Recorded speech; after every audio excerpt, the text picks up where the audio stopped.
navigate through this new technology world we're dealing with. And I want to thank everyone who's on to testify today, and we're going to get moving.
Sorry about that. I clicked myself off the live stream for a second. Are you all set, Mr. Coach? Yes, we're streaming.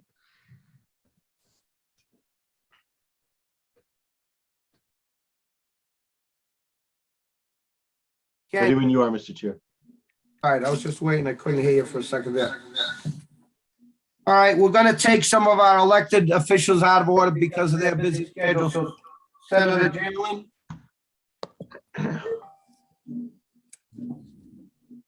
Hello. Good morning. Yes. Well, I guess as well as can be expected with some health problems, but I appreciate that you called me back. But I just now got the link from MTA. Sean King sent it to me. I don't see anything really happening yet. I see, looks like they're setting it up. Is that right? I mean, Senator, we're here in the hearing. Wait a minute. Senator, you can go ahead and testify. Okay. Wait a minute. They want me.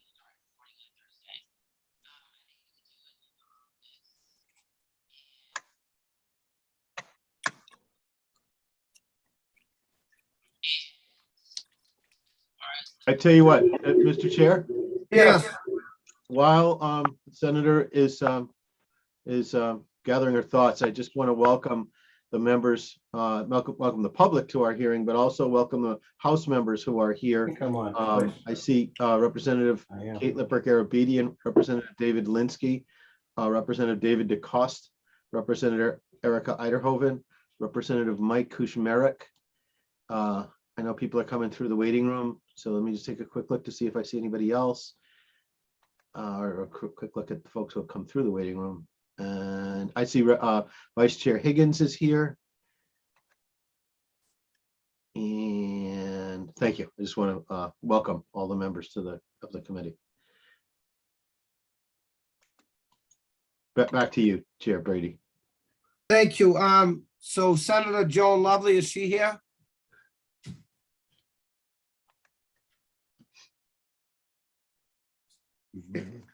If not, I'll go down the list. Michael Kuchmarek. Good morning, Chair Brady and Chair Gordon. Thank you for your time this morning and fellow committee members. I'm here today to testify on House Bill H 2705, an act to preserve the practice of including annual payments in lieu of vacation as regular compensation for current retirees and active retirement systems members where such benefit existed as of May 2018. I apologize for the length of that title. I think that may have been a rookie oversight on my part. That said, this is a bill filed by myself and Senator Cronin. And this is also a bill that was reported favorably out of committee last session and was passed by the House. And unfortunately, like so many other bills, due to COVID, just didn't have the adequate time to make it through for a final vote in the Senate. And so this bill has been refiled by Senator Cronin and I And essentially, this looks to make right for a number of hundreds, if not thousands, of Massachusetts municipal employees across the Commonwealth, whose municipalities, I think Fitchburg is a perfect example, my hometown of Fitchburg, like so many other communities, where particularly during the recession, they could not afford to issue raises to department heads or to collective bargaining units, negotiated with unions and department heads the ability to buy back vacation and make regular payments to the retirement system for that vacation buyback allotments, and have it included towards their retirement. And so I know dozens of employees and department heads in my city of Fitchburg took advantage of the system at the encouragement and negotiated benefits by both the unions and certainly the mayors of the city at the time were encouraging employees to do this. And unfortunately, due to a ruling, this practice was discontinued, and those who had already retired and been receiving benefits as part of this system were denied access to a portion of their retirement. And so many who are inching closer to retirement and are preparing to retire now have been told that, even with the best of their plans and intentions, would not be able to get benefits for that portion. These were negotiated rights. These were part of contracts, and this was allowed by many municipalities across the Commonwealth. So this simply doesn't seek to reinstate this practice, would simply grandfather those employees in and include a sunset provision for those employees who are not already participating in such practice as of May 1st, 2018. So just ensuring that those benefits are reinstated for those who had a negotiated or promised benefit by their municipalities or public employer. I have a panel here from the PFFM who have been working on this legislation for several years at this point, and several other experts that they'll bring in as well, who can certainly speak in depth and detail to the history of this bill, but I'm happy to answer any questions by committee members or chairs. Thank you. Thank you, Representative. Any questions from the committee? I don't see any on the screen. Thank you, Representative. Rep. Tim Whalen is up next. Yeah, he's not going to make it. Oh, he's not going to make it. Kevin Roy. Is Kevin Roy out there? What about Marilyn Frank? Hold it, Kevin Roy's here. Representative, can you hear me? Go right ahead. Okay, first of all, thank you, and I'd like to thank Representative Kushmarek. Quickly, I think Representative Kushmarek put it very well, but to give you a quick overview, I retired last year in July after 45 years with the City of Fitchburg Fire Department. The last 25 years, I was chief of the department. And a brief history on what happened with this in Fitchburg is back in the early 90s, the city was running into financial struggles. We were having difficulty staffing our fire departments and police departments. And the city came up with, they weren't able to give us raises, COLA raises, which is all we got in this city. We had no step raises. We had 3 years of zeros in the early 90s. So at that time, we were allowed to buy back vacation and personal time. At 1 week, we paid in through the retirement system, and it worked out for the city because they didn't have to backfill us with time and a half. And it worked out for us because we weren't getting raises and we could get a straight week's pay for the weeks we sold back. That went on again in the early 2000s. We had the same situation. And over that time, the city allowed us to buy back our personal time and our vacation time. So it worked out for both the city and the employees. And everyone that retired up until November of 2018 received that benefit if they bought back time. It was also a situation where the department heads, as like myself, were able to negotiate contracts, and we had to give up benefits, stipends, and other financial benefits, but we were guaranteed to keep the buyback and the count towards our retirement during our weeks, because as you know, it's very difficult for department heads to take a lot of time off.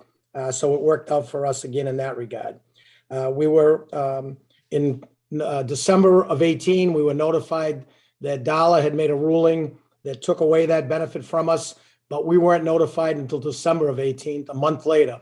So we had no time to react, no time. Like in my case, I could have retired. I was maxed out, and or I could have negotiated my contract with the mayor and city council, renegotiated, which is kind of the case is what happened with PARAC in the past. Like a few years back when our clothing was taken away, there was a time limit given a few years in advance, I believe it was, that everyone could do something to rectify the situation, to get money that they counted on for over 25 years for their retirement. And that worked out. In this case, that didn't happen. And we just feel here that we paid in good standing to the system, and it was kind of pulled out from under us without notice, without being able to react. And that we feel that, as you'll see from testimony, both written and here today, there's a number of dedicated people from the city of Fitchburg that worked many years, 40 years and more, that counted on this for our retirement. And we felt that we should be able to at least get what we put in and extend this out for a few years, as Councilor Kuzmarek put it out, grandfather us so that we could receive this benefit, which we paid into and we feel we deserve. Again, everyone from 1993 until 2018, all our co-workers received this benefit. And we're just hoping that you folks could see it fit to make sure that we get this benefit also in our retirement, in our, as they say, golden years. I appreciate your time, Mr. Chairman, and I hope that we can rectify this situation. Thank you. Thank you for your testimony. Do we have any questions from the committee? Seeing none, thank you. Gonna go back to Senator Pat Jalen. Oh dear, how do I do this? We can hear you. Oh, I'm sorry. Thank you, Chair Brady and Chair Gordon, and thank you for taking me out of turn. I'm here in strong support of Senate 1732 and its companion House 2703, an act to provide fair working conditions for public higher education adjunct faculty. And I speak as a grandmother of a sophomore at UMass Amherst, but also obviously as a senator for many people who are both students and faculty at our public higher education system. This legislation is designed to address the inadequate practices and environments in which part-time, non-tenure track personnel are subjected within our institutions of higher education. When students pay tuition for classes in public higher ed, they don't expect their instructor to be a person who qualifies for food stamps. When they need help with their courses, they expect the instructor to have office hours, or at least an office. When we talk about equal pay for equal work, we don't realize that adjunct faculty are paid far less per hour than their full-time colleagues and don't receive the benefits of either health insurance or pension contributions. Yet most courses in community colleges are taught by underpaid adjuncts who try to piece together an unstable living by teaching in several different institutions. This is, of course, a trend toward the gig economy in all of higher education, including public institutions, but it's equally troubling when young people who may need a lot of support to transition to higher education can't get it because their faculty member is rushing off to other jobs. The bill would require prorated parity in pay, access to health insurance and state pension options, and a minimum state contribution to the SMART retirement plan for less than half-timers. We should pay the real cost of public higher ed and not offload the cost onto adjuncts and students by paying less than a living wage and raising the price of tuition and fees. The bill also creates a fund for a mechanism to increase the number of tenure track positions at public higher ed campuses. So these bills would enhance the integrity of education here in the Commonwealth by reinforcing the belief that students thrive in communities where all individuals are amply valued. So I thank you for the opportunity to present my testimony and hope you will be able to give this bill a favorable report. Thank you very much. Thank you, Senator. Does anyone have any questions or comments? Seeing none, thank you, Senator, for your testimony. Marilyn Frank?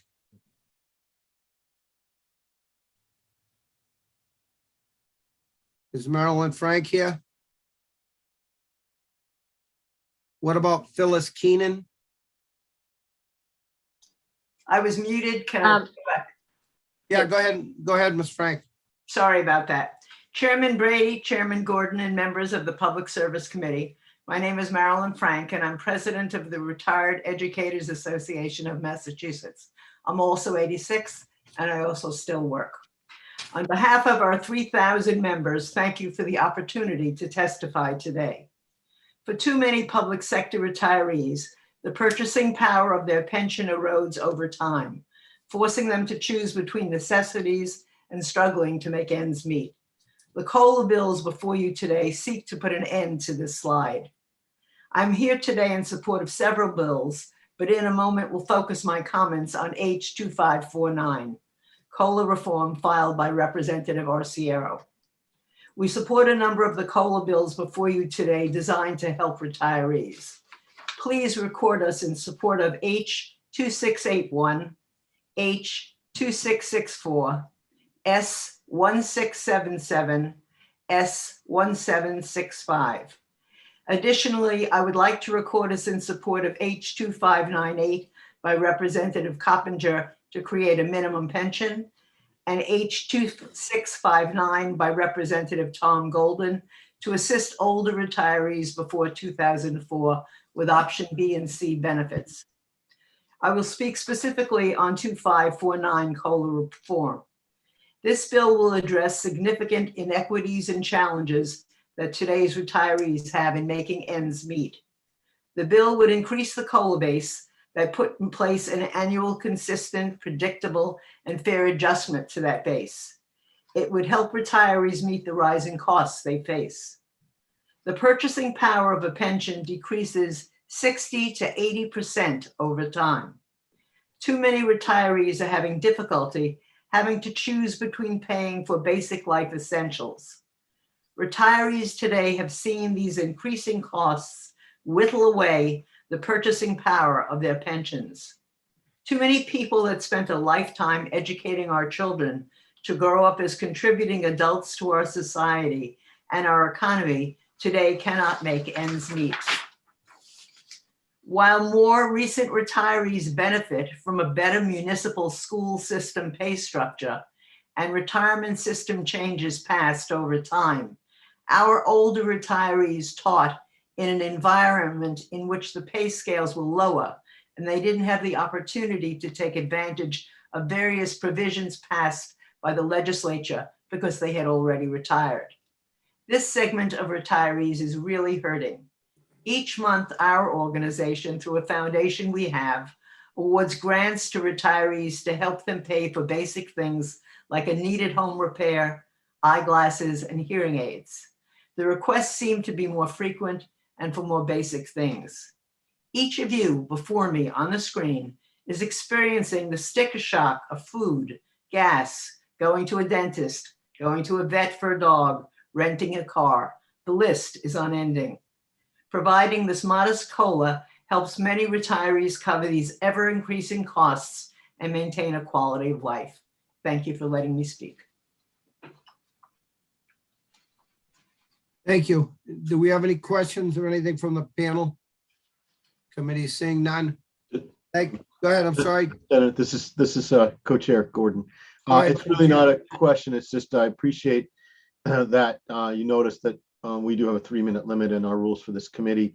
I appreciate you limiting your testimony to that. We have a lot of witnesses testifying today, and so people will be waiting for some people for some time to testify. So thank you for the respect that you've shown in keeping your comments that way. And this is a bill that we're taking a look at, and we'll continue to take a look at as we make our decisions on the legislation before us. So thank you very much, Marilyn.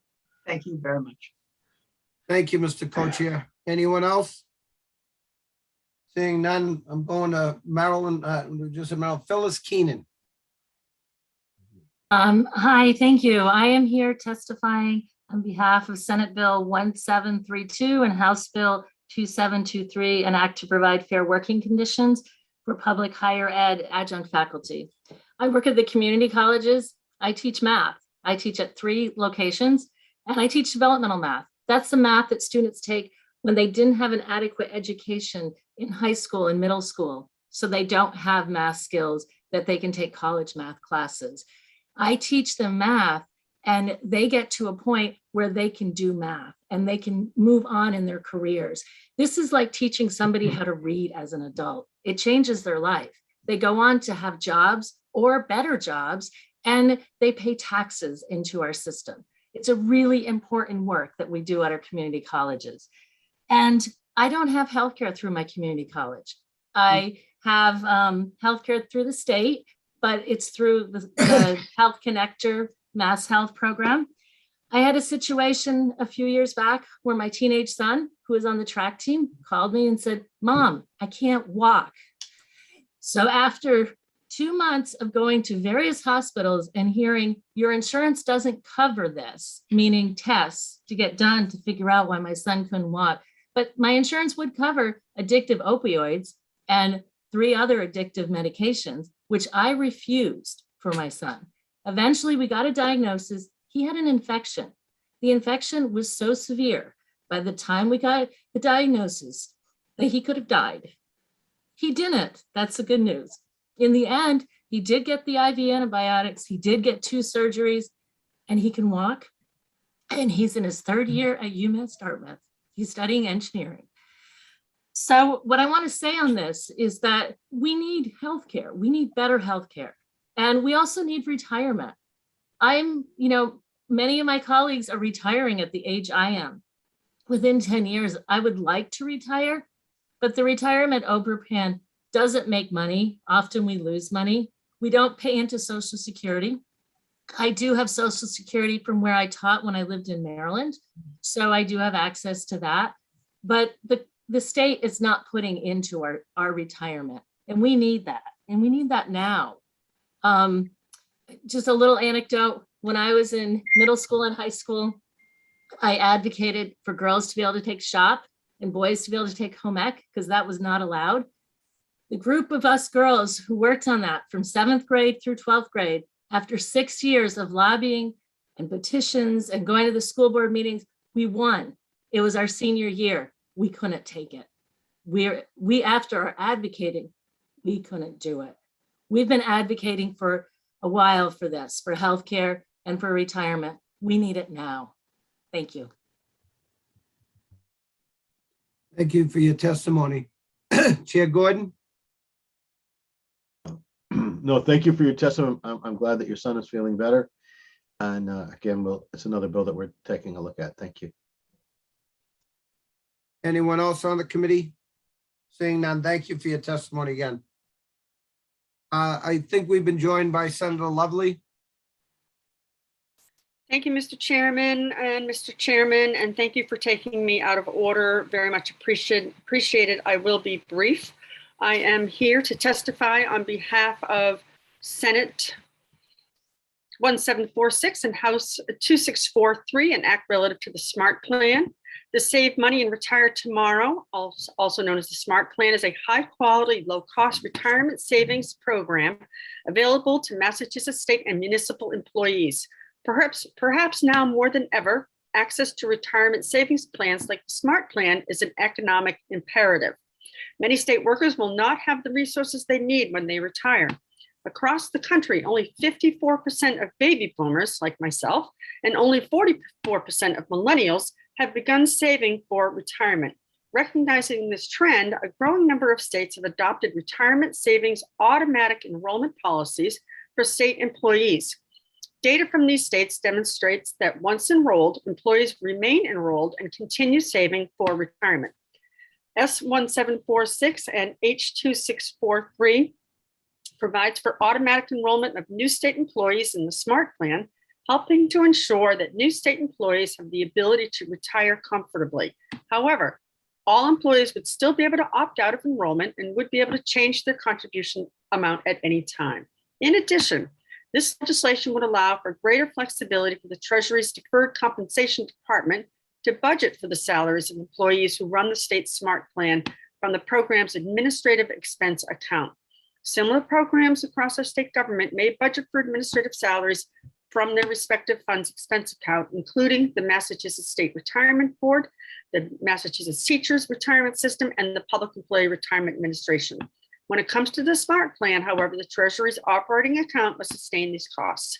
S1746 makes key changes to the SMART plan to streamline the administration of this important program and make it easier for state and local employees to save for retirement. Accordingly, I reiterate my support for these two bills and request the committee's positive consideration. Thank you. I'm happy to answer any questions. Thank you, Senator. My co-chair, Well, thank you very much for your testimony. Thank you. is there anyone else who would like to comment or any questions? Seeing none, thank you again, Senator, for your testimony. Thank you. We're gonna take retired Chief Leahy and Chief Steve Wajana. Next. Thank you, Chair Brady and Chair Gordon and members of the committee for your time today. Mark Leahy, I'm the Executive Director of the Massachusetts Chiefs of Police Association. I'm a retired police chief in the town of Northborough in Worcester County. And I'm here today to testify in support of House Bill 2608, an act relative to public safety personnel. Now, there are basically two components of this. And the first allows for either retired police officers or firefighters of any rank who retired from Group 4 to provide consulting services to municipalities. These could be management studies, personnel studies, promotional exam services, and the like. And we believe that this is best conducted by people who are a product of the Massachusetts training system, whether it's police or fire services, and that know the lay of the land. And right now, you know, there are difficulties and limitations related to the retirement system that make this a very cumbersome and in some cases a situation where we can't utilize the very people that we would want providing these services. The second part of it is a little more narrow. And again, it applies to retired members of Group 4 that could serve as the Secretary of Public Safety and Security, the Undersecretary of Public Safety and Security, or employed in any capacity for the Municipal Police Training Committee, who trains our police officers, and the Department of Fire Services Academy, who train our firefighters. So right now, a great deal of talent goes begging. And by that, I mean, we could have somebody from a police or fire service who may have been in charge of training in a larger department and had years of time invested in that particular specialty. And yet, when they retire, it's limited to the amount of hours they could give either our police academy or our fire academy. It's been a problem for us on the police side. Right now, we have an interim executive director, our retired Woburn Chief Robert Ferrillo, who is a product of the system, a longtime staff instructor for the Municipal Police Training Committee, and the perfect person to have leading that department in these difficult times. But we are still limited to the current post-retirement hour earnings on his part. His predecessors came from New York State and from Wyoming. And while they both had solid backgrounds in training, they did not understand the lay of the land when it came to Massachusetts and all those nuances, be it police or fire, that it took them time to catch up to. So I think the thought that I'd like to leave with you is, please keep Massachusetts talent working in Massachusetts. We believe that for the police side in these difficult times of police reform, we need people who understand the training system here in Massachusetts and understand what we need to move forward in a productive manner. Thank you very much. Thank you, Chief, and to everyone's patience, if we can limit the conversation, the time allotted, because we do have a lot of people testifying today, I'd appreciate it. Thank you. Go ahead, Chief. Thank you, Senator. Appreciate it, and Chairman Gordon as well. I just do it in the essence of time. Retired Chief Leahy covered a lot of the topics on there, and I know Chief Kais from Chelsea has also submitted some written testimony for you to refer to on this system. Same thing on House Bill 2608. A couple of things just to kind of consider. This is actually a cost savings to the Commonwealth. When you think about it, if individuals come in from out of state or the private sector and work in these positions that are already created, they'd already exist. You're not creating jobs. These jobs already exist. People from the outside come in, they are now subject to become members of the pension system. And they're also subject to health insurance benefits and other benefit costs that are associated with those positions. If you bring in individuals that are from Massachusetts, from Group 4, firefighters, police officers, and have them serve in this capacity, it's a cost savings measure because you're only paying really their salary or their cost for their services, not adding more to the system along the way. And I think you're also hearing testimony on a lot of things here where you're looking at retirement reform and other things of that nature that you're trying to cover other entities like teachers and things that you need to put through. So it's something to give some consideration in that aspect, in that field. I think the biggest thing is you already allow superintendents of schools to be able to do these types of services post-retirement. So there is a precedent for that type of thing, and adding this professional behavior, a professional amount of training in there. Finally, I think you have to think about it. Massachusetts is very unique. If I asked all the senators and representatives to come in and teach a class to all of your incoming freshmen and say, hey, here's how it works, I think you could probably do a very good job explaining them how the system works in Massachusetts and the lay of the land. It'd be very difficult if you brought in a senator from Maine or California or whatever it is and brought them into Massachusetts and tried to teach you how the Massachusetts system works. It's the same way with policing in this state. You have individuals that are now currently in the system teaching or serving in management capacities that have a great deal of experience and institutional knowledge.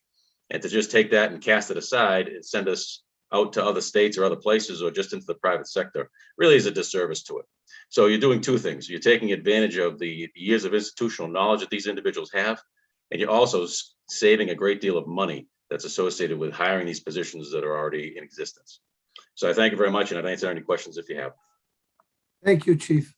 We have any comments or questions? Go ahead, Co-Chair.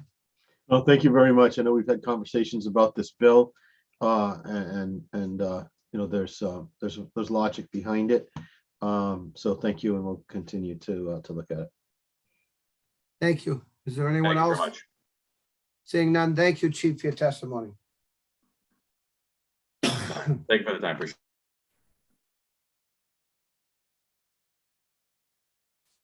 On back to Sheila Rawson. Sheila? You'll have to excuse me, I've got a bad cold today.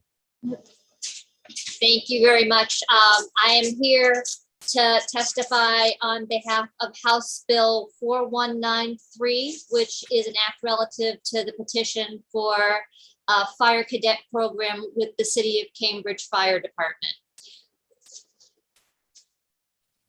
This fire cadet program this home rule petition was recently passed by the Cambridge City Council to create a fire cadet program modeled after the successful Cambridge Police Cadet Program.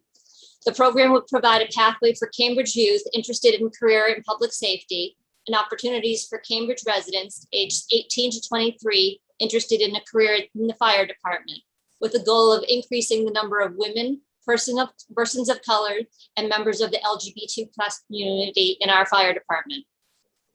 It is anticipated that the 2-year paid program would provide classroom and cooperative training education to prepare participants to become Cambridge firefighters. It is intended at the completion of the program, fire cadets would be eligible for employment as a Cambridge firefighter, provided they successfully pass the state's civil service entry exam. The 2-year program offers cadets the on-the-job, classroom, and fitness training. Cadets will have the opportunity to learn about the daily operations and functions of the fire department and the culture of work. We are excited about this innovative program and request your support of it. Thank you for your testimony. Anyone else want to comment or questions? Seeing none, thank you again for your testimony. Next, we're going to Ann Tierney.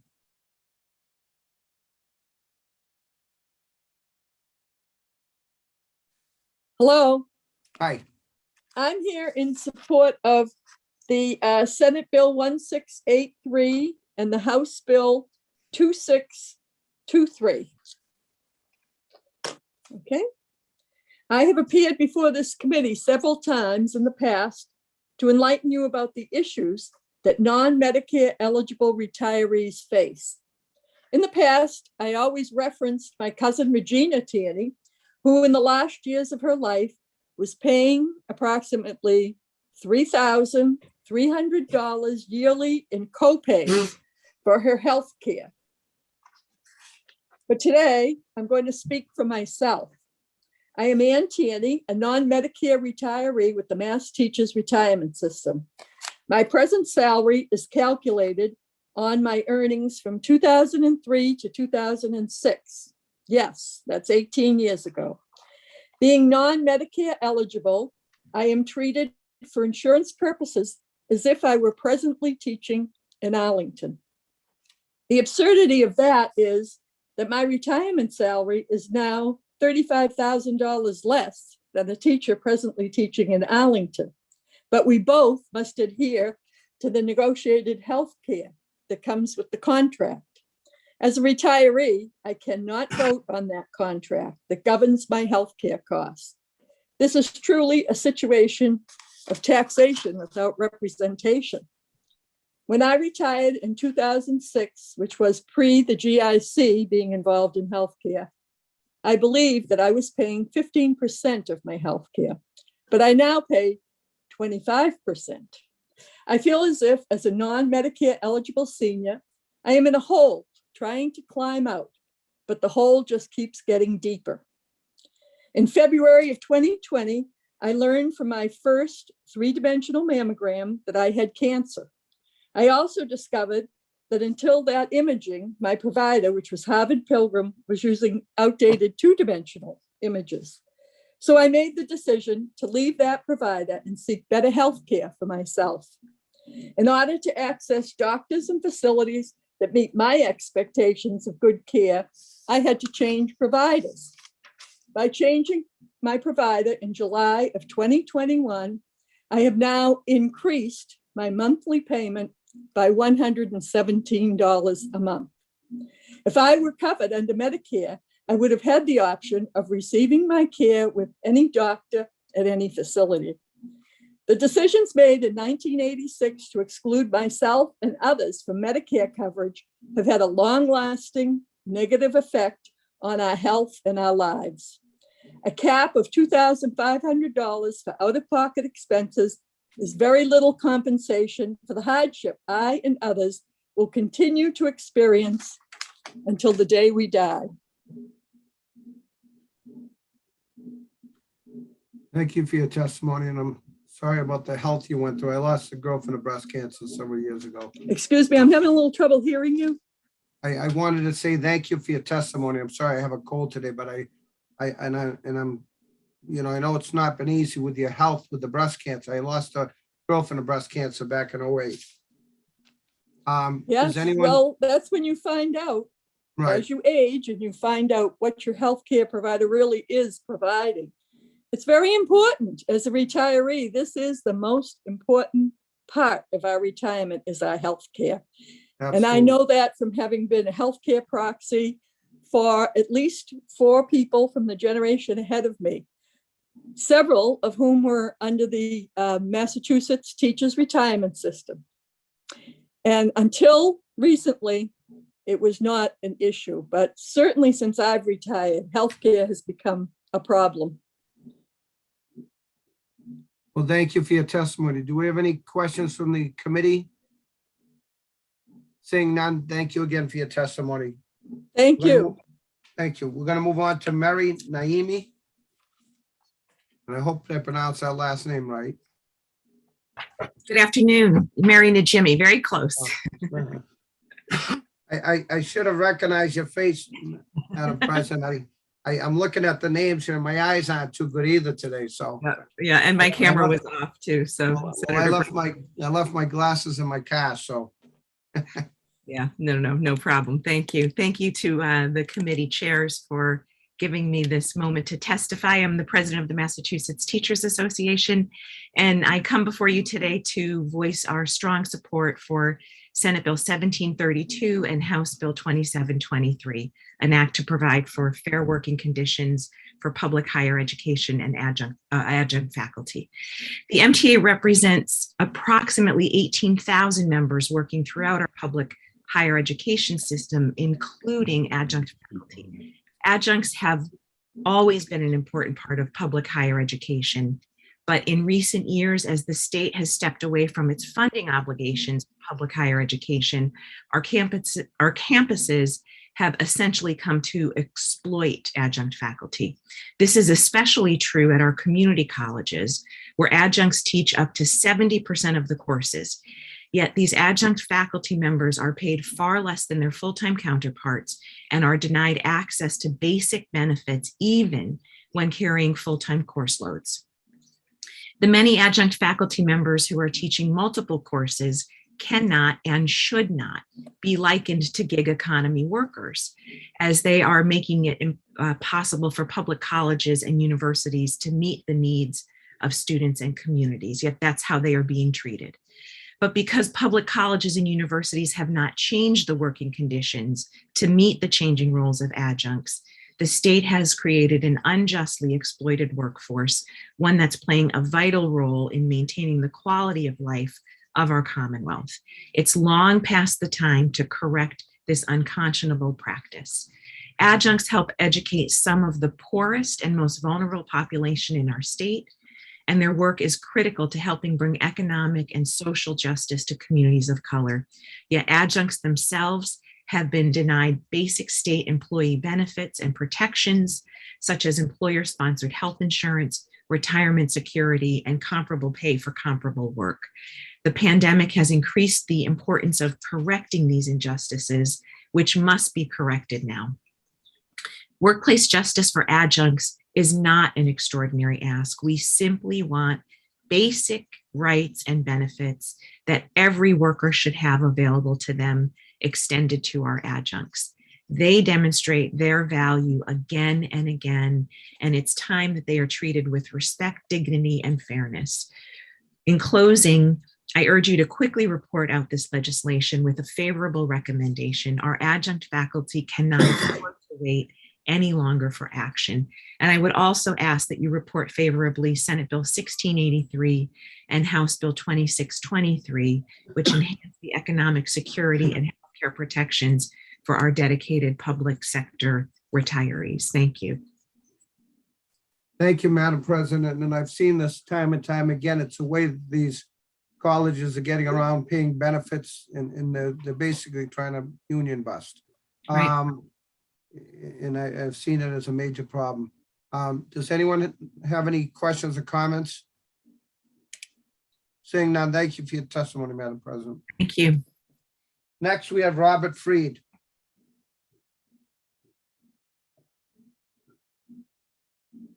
Robert Freed.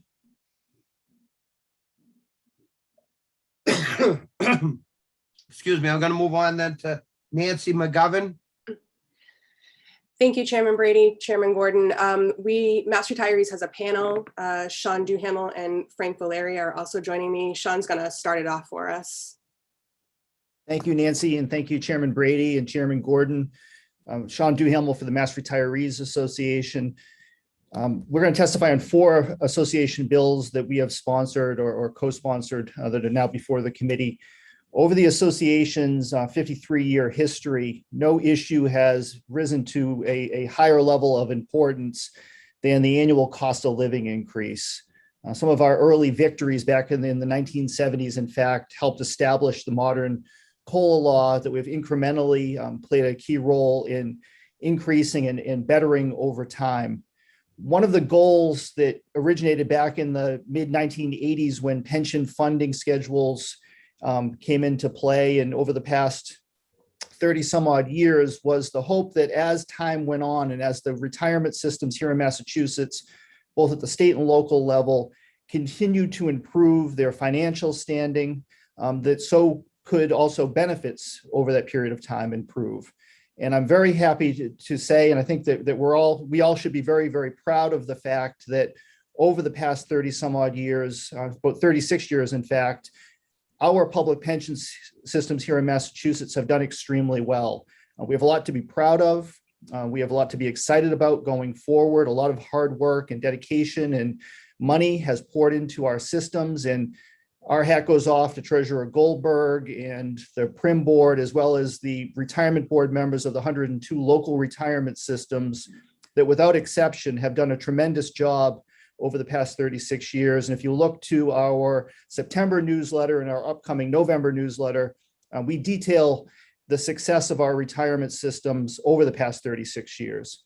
But in our opinion, we've reached the point now where that success must be shared with the beneficiaries of the systems. Particularly at the state and teacher level, our current COLA base is lagging behind, I think, where all of us intended it to be at this point. And if you go back to 1997, when COLA reform was passed as Chapter 17 of the Acts of 97, the goal was to continue to incrementally increase the base. No one could have envisioned, however, the 2008 financial collapse and the ensuing financial unrest that resulted. However, we have more than recovered from that period of time here in 2021. The announcement last week of a 5.9% consumer price index increase for the coming fiscal year, I think, caught everybody by surprise. However, if you're looking closely at just the increase in essential household costs, groceries, gasoline, household products, all of us are living through this tremendous increase in prices. However, it's our members, the retirees, who are feeling the most squeezed. When you're living on a fixed income and all of a sudden your grocery bill increases exponentially month after month or week after week, there's only so much you can do to make up the difference. So, Mr. Chairman, the bills that are before the committee right now relative to the COLA in our legislation is House 2664. It would increase the state and teacher COLA base over the next 3 fiscal years to a level of $16,000.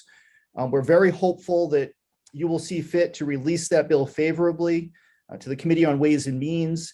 So we may work with Chairman Mikowitz and Chairman Rodrick's in the House and Senate leadership to include the COLA base as part of the discussion for the FY23 budget.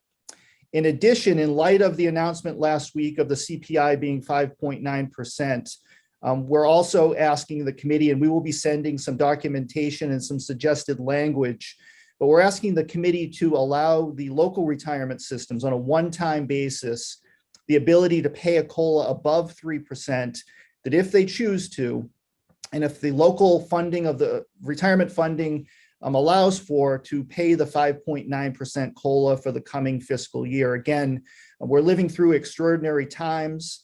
Our members are feeling an incredible squeeze because of the ongoing costs of inflation, which unfortunately do not appear to be subsiding anytime soon. Our pension systems can well afford to handle this type of one-time increase, but it's going to take a special act of the legislature to allow this to happen.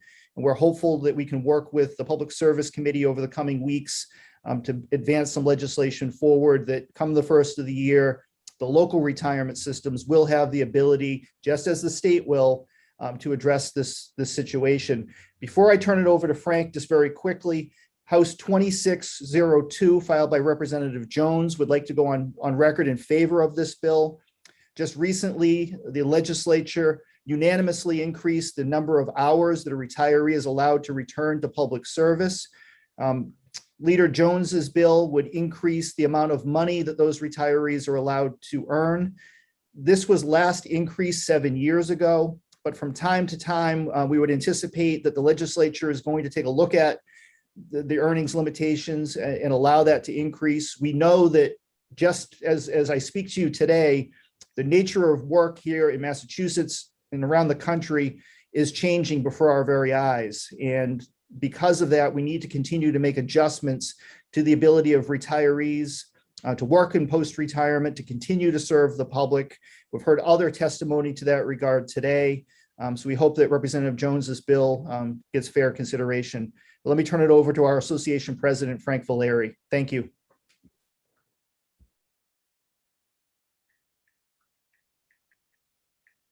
Thank you, Sean. I'm here, Mr. Chairman. Thank you for giving me the opportunity, Chairman Brady, Chairman Gordon, to be before you today and testify in behalf of one of the association's COLA priorities, Senate 1677, filed by Senator Brendan Creighton.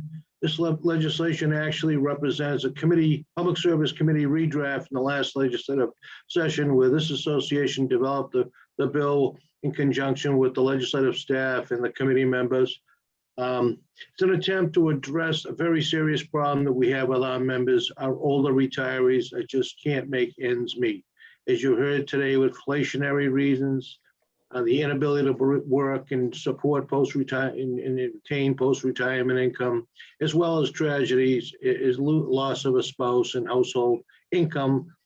This bill attempts to give retirees who've been retired 15 or 20 years or more an additional stipend on top of the COLA grant given in every annual COLA increase. Essentially, it will allow for a $100 increase on top of the COLA benefit for those retirees who've been retired more than 15 years, and an additional $200 COLA increase for those retired 20 or more years. The bill does have some eligibility requirements in it. It requires that the member have worked 20 years in public service, have 20 years of credible service, and that, of course, they're out 15 and 20 years, as well as their pension benefit. It's to help the lower paid pensioners. It's to help those whose pension benefit is currently below the most recent average pension benefit determined in the system's valuation. With the help of Chairman Brady last year, this proposal was costed out by PERAC. Its actuary determined that the total cost to the system for state and teachers would be de minimis in respect to the total annual pension costs of the Commonwealth and to the taxpayer. The bill is crafted. It was drafted so it would allow for local option for local systems to participate and adopt either the 15, the 20, or both. So, Mr. Chairman, again, thank you for giving me this time. I would be glad to answer any questions on this proposal at this time. Thank you to both you, Frank and Sean, for your testimonies. I don't have any questions. Does anyone have any questions? Seeing none, thank you both for your testimony. Mr. Chairman, we have two more bills that Nancy is going to speak on, if that's okay. Go right ahead. The last two pieces we will be testifying in support of are Senate 1723 and House 2659. Senate 1723, an act relative to the annual allowance for certain survivors of public retirees and employees, filed by Senator Friedman, would increase the minimum survivor option D benefit from $500 to $750. Mass Retirees has long been providing support and advocacy for survivors of public retirees, and this legislation is one of several we have filed this session.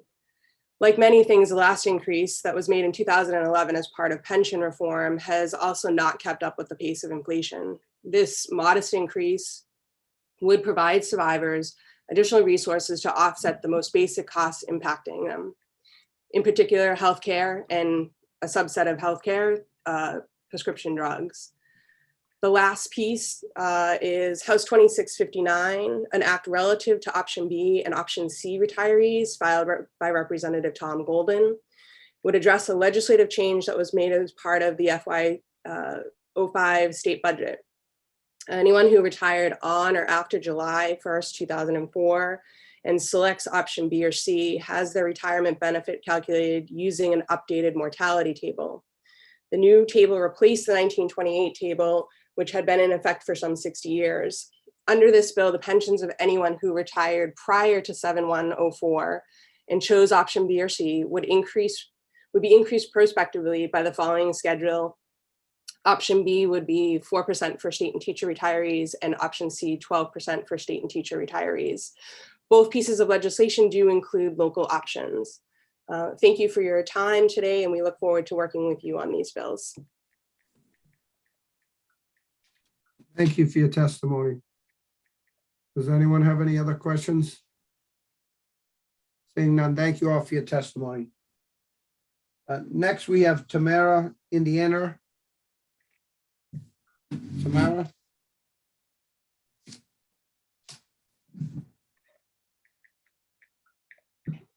Good morning, Chairman Brady and Gordon and members of the committee. I am testifying regarding House Bill 2643 and Senate Bill 1746, an act relative to the SMART Plan.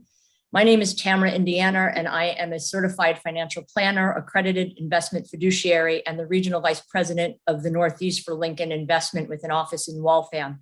I am also a past president of the NTSA, the National Tax Deferred Savings Association, the nation's only independent nonprofit association dedicated to the 403B and 457 marketplace. I have been helping people in the public schools retire well in Massachusetts since 1995.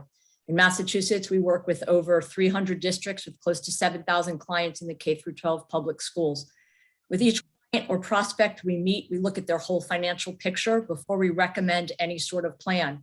We recognize that public school employees are already saving up to 11% into the state's retirement, so we need to determine the best way for them to use the rest of their limited resources. Do they have emergency savings? Do they have college loans or other debt? Would a Roth IRA benefit them more than a traditional 403B? This legislation would predetermine where this money should go, even if it's not the right place or plan for them. Our clients appreciate the comprehensive planning we do. If this legislation were to pass as written, it would be taking us away from our clients and their reliance on us for financial guidance. We frequently are the person to whom they turn when they have any sort of financial question, but our access to them and their colleagues would be taken away, as would their choice of on whom to rely. Furthermore, it would take away the livelihood of our advisors, all of whom are local independent business people who have spent their careers helping public employees.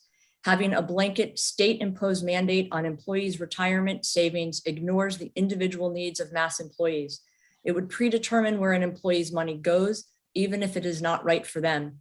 For instance, into a Roth when a traditional 403B better meets their needs, or at 5% contribution rate, which they may not be able to afford. My mom is a retired teacher. She still relies on me for financial education and financial direction. I look at every client as if they are my mom or my dad or my sibling, and I want to make sure that we are allowed to advise them to do what's in their best for their best individual situation. There is not a one choice fits all. Every situation is different, and we cater to this in the public market. Locally, I'm a founding member of a consortium of 403B and 457 providers in the Commonwealth, working together to provide as a team vendor-neutral financial education to K-12 employees. We believe that through education, we will help improve retirement savings and increase the awareness and active interest and participation in each employee's own retirement savings. We feel that this is an important benefit to public employees who spend their time teaching our students and not focused on their own finances. Auto-enrolling without choice into the 457B plan is fundamentally flawed. We understand the motive and the ultimate goal, but there are better ways to accomplish this.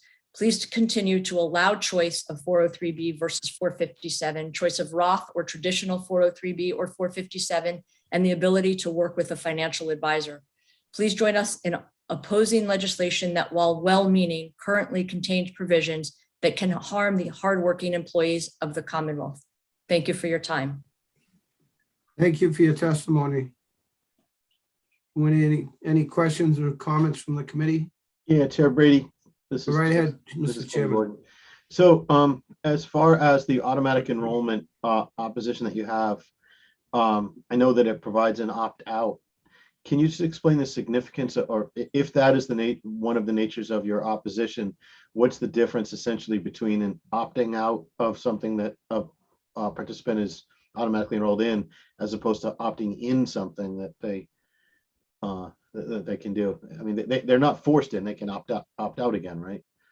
Right, they could opt in. I think the fear is that oftentimes people get complacent, they opt in and not realize what they've opted into and not understood what's happening. So we like the idea of auto enroll. I don't think that's a bad choice. I think the issue is that the auto enroll is into a specific thing at a specific rate. So they auto enroll. Will they auto enroll into the 457? Is that right for them? Maybe they should be auto enrolling into a traditional 403B where they're auto enrolling into a Roth 457. And is the amount that they're auto enrolling into correct? We would like choice with auto enroll as opposed to a direction, as opposed to a specific place to auto enroll into. All right, thank you. Thank you, Mr. Co-Chair. Anybody else? Seeing none, thank you for your testimony. Next up, we have Margaret Crow.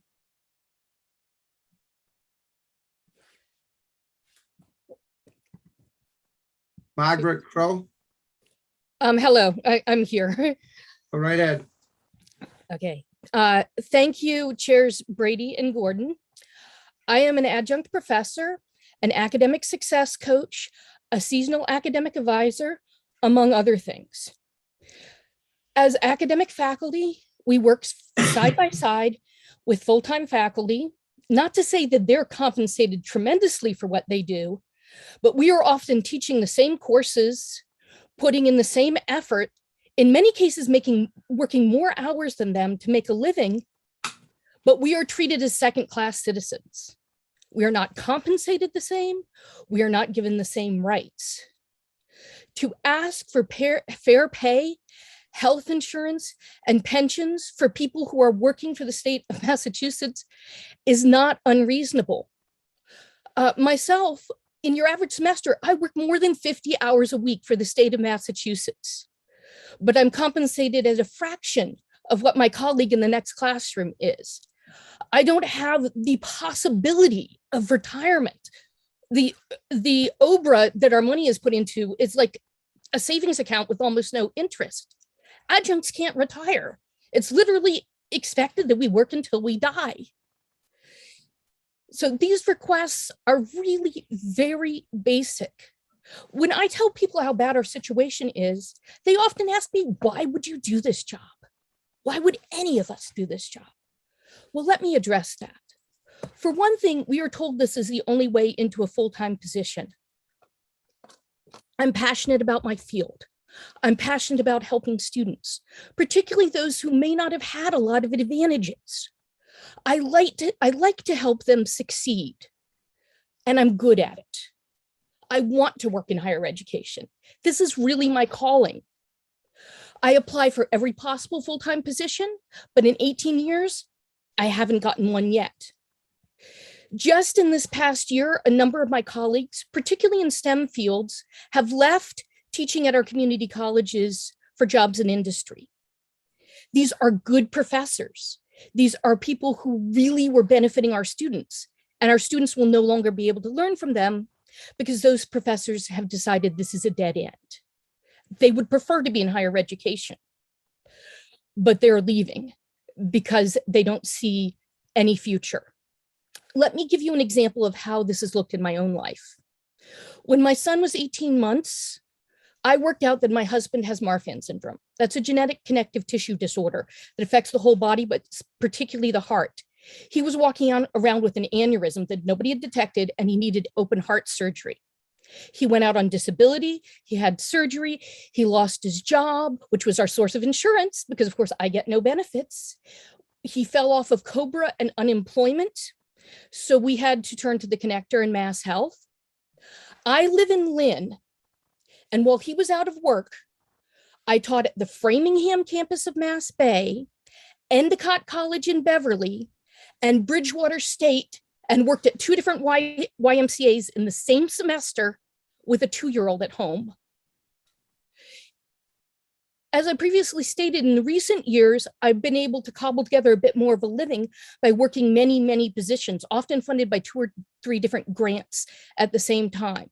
More than 50 hours a week for the state of Massachusetts in most weeks. My colleagues and I deserve a fair wage, health insurance, and the possibility that we might get to retire before we die, which will only happen with access to the state pension plan. Nobody can retire on OBRA. I strongly encourage you to support Senate 1732 and House 2723 for the 70% of courses that are taught by adjuncts at our community colleges. 70% of the courses are taught by people that are being exploited like I am, people who want to be in full-time positions and haven't been able to get them because it's cheaper for the colleges to keep hiring more adjuncts to exploit because they don't have to give us benefits. And yet this is seen as the Thank you, only Ms. door. Crowe. You're beyond your time. Thank you. Thank you. Thank you, Ms. Crowe, and I want to be respectful to everybody else. We have a set limit on time, and we have a lot of people testifying. I appreciate your passionate testimony, but we have to be respectful for everyone else who are waiting to testify. Does anyone have any questions? Seeing none, thank you, Ms. Crowe. Next up is Mark Lindy. Good morning, Senator Brady. It's nice to see you again, and Representative Gordon. Thank you very much for allowing me to testify. My name is Mark Lindy, and I'm a proud union member of both the Mass Teachers Association and the Mass Community College Council. I've been teaching at Massasoit Community College for 29 years. I teach public speaking, TV production, and mass comm when there are courses available. It definitely isn't something that you can retire on. What I would ask you and urge you to do, and thank my colleagues before me for testifying on this, including Senator Jalen, is really don't kick the can any longer. This bill has been on Beacon Hill for years. Adjuncts need both the health insurance and the retirement. When I lost my full-time job, I had no health insurance for a portion of time other than COBRA, which is paying 102%. The opportunity to have taken advantage of the GIC and had some kind of continuity of coverage, especially during COVID, would have been a wonderful opportunity for me and others. We teach 70% of the classes. At Massasoit, we have hundreds of adjuncts that do a phenomenal job. We look out for our students. We look out for students that are students that really, truly need us. But at the end of the day, sometimes you got to figure out if you can work another job and make more money. Right now in Brockton, they're hiring bus drivers at $30 an hour to drive buses because of the crisis that we have. The retirement, for the grand sum total of 29 years, I believe I have $29,000. We put in money ourselves and there's no matching contribution. So that isn't enough to get you maybe past about 3 to 6 months. The insurance is critical. We just ask for parity, what the full-timers and what the other folks get and what people that work for the state and are treated properly by the state would get. So I thank you for your time. I thank you for my other adjunct reps that are on here that have spoken and will speak. And thank you for your consideration. Thank you, Mr. Lindy, for your testimony. Does anyone have any questions or comments? Seeing none, thank you very much. Next up is John Fisk.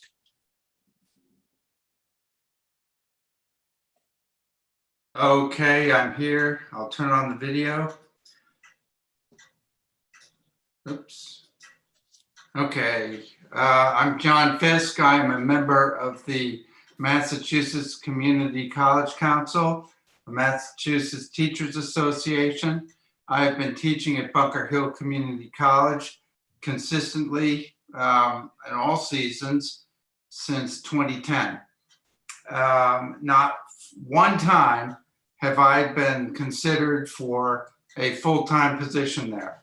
I have applied several times, and even though I do the exact same job as people who, as the my full-time colleagues, I haven't been considered. I do not receive health insurance benefits. I do not receive retirement benefits. I am more than passionate about my job.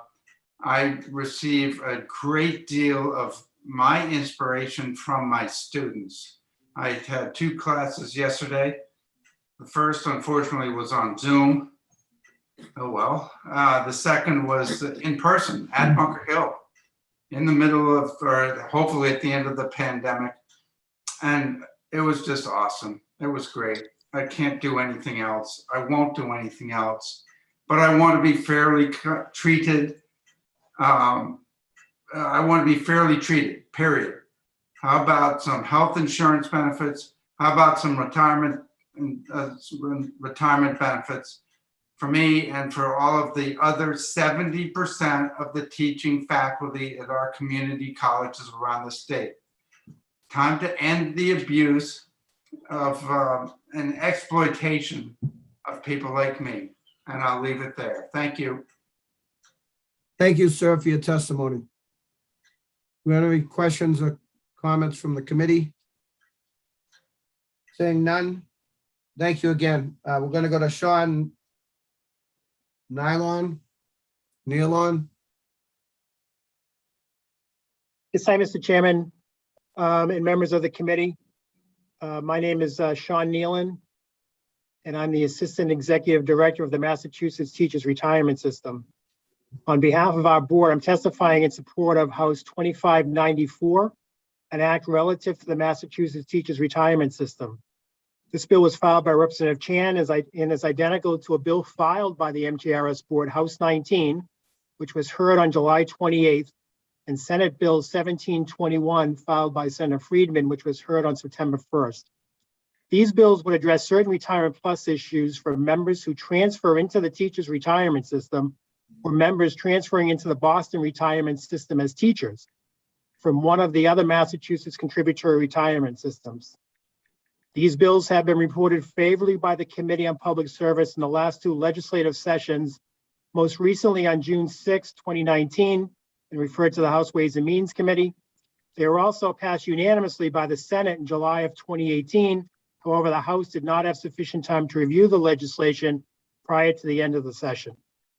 In short, the bill would allow the MTRS and the Boston Retirement System to confirm the election status of several thousand current members who transferred into either retirement system from another Massachusetts state or municipal retirement system after July 1st, 2001, and who did not respond to an election notice to participate in Retirement Plus. Would also require members who opt into Retirement Plus through this confirming election process to pay the difference, if any, between their current contribution rate and the 11% rate required for Retirement Plus. This ensures that the system receives the proper contribution payments and is made whole. Third, it would change the Retirement Plus election response from an opt-in to an opt-out election for members who transfer into the system after June 30th, 2021, and who have prior Massachusetts public retirement credit at the time of the bill's passage, essentially grandfathering in all current public employees who may transfer into the MTRS or the Boston Retirement System. Finally, it would eliminate the Retirement Plus election for all new transfers into the Teachers Retirement System or the Boston Retirement System who do not have prior service in a Massachusetts public retirement system prior to the effective date of the bill, thus treating them like all other new teachers who participate in Retirement Plus and contribute at the 11% rate. This bill is not a new retirement program for teachers. Again, it's a technical change to allow the MTRS and the Boston Retirement System to confirm the intent of those educators who transferred in from another Massachusetts retirement system and correct the confusion the affected members have experienced regarding the election process. Finally, I'm pleased to report that in addition to the support from the Teachers Retirement System, the bill has broad support. It's supported by the Public Employee Retirement Administration Commission, the Massachusetts Teachers Association, the American Federation of Teachers, and the Massachusetts Association of School Superintendents. All of these entities would like to resolve the confusion and litigation attributable to this section of the statute. In closing, thank you for the opportunity to testify today, and would appreciate a favorable vote on either House 2594, House 19, or Senate 1721. Thank you for your testimony. Kate Lippert, do you have a question? Yes, thank you, Mr. Chair, and thank you for being here today. I think your last comment clarified my question, but I just wanted to confirm that that the bill that you were testifying on that's on our agenda today is a complement to H19 and another bill, that any one of these would sort of affect the policy shift that you're encouraging. That's correct, Representative. Exactly. All right, thanks so much. Thank you, Representative. Anyone else? Seeing none, thank you for your testimony, sir. Next, we have Laura Schlegel. Good morning. I want to thank you for allowing me to speak today in support of Senate Bill S1732 and House Bill H2723. My name is Laura Schlegel, and I'm an adjunct faculty member at Hoyok Community College and Springfield Technical Community College. I've been an educator for 35 years, an adjunct for 17. I did not think I would ever be an adjunct this long, but as we have heard many today, life happens and time passes. No one ever decides to choose a profession that is a semester by semester, year by year experience. However, that is exactly what being an adjunct is all about. Job security is non-existent while the workload is varying, and at times, in many cases, as just as much as a full-time benefited faculty member. By contract with the BHE and college presidents, MCCC faculty, adjunct faculty are offered one course per semester depending on seniority and course need, but there is no guarantee. If there are no courses or you are not high enough on the seniority list, then you do not receive a course. If you do receive one course, there is no guarantee for another course. I recently had an administrator say to me he didn't know what the problem was, as adjuncts make $75,000 a year with benefits. In order for an adjunct to make $75,000 a year, they would need to be at the top in their pay scale at roughly $4,100 per course, which would mean teaching 20 courses a year after taxes to be in the neighborhood of this amount. For this, we have no benefits, we have no retirement, we have no health insurance. I carry my own health insurance for myself and my daughter at a cost of anywhere between $250 and $500 a month, depending on the year and how many classes I teach. As far as my workload, I should introduce myself as this. I am Laura Schlegel. I am an adjunct faculty member in English and Psychology at STCC. At HCC, I'm an adjunct faculty member in English, the academic and career advisor for the Adult Learning Center, the president of the HCC MCCC local chapter, the part-time adjunct representative on the MCCC board of directors, and the secretary for the current DCE bargaining unit. I am on the Return to Campus Committee, the Developmental English Committee, and Shared Governance Committee, all of which I sit on for no pay. My teaching duties are 7 courses, 8 a.m., sometimes till 9 p.m. I have 14 hours in the academic side of the house as an advisor. Adjuncts are educators. We don't leave the classroom and students behind when the class is over. We have office hours. We meet with students. We have grading.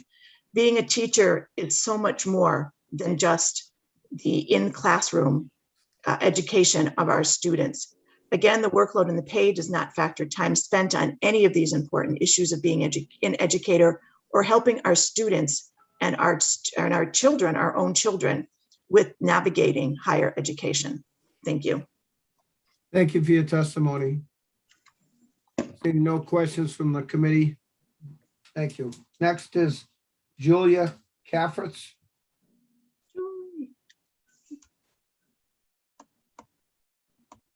Julia?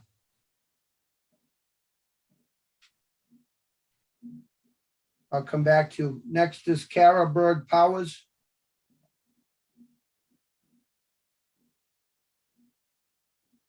Hi. Hi, Ms. Powers. Dr.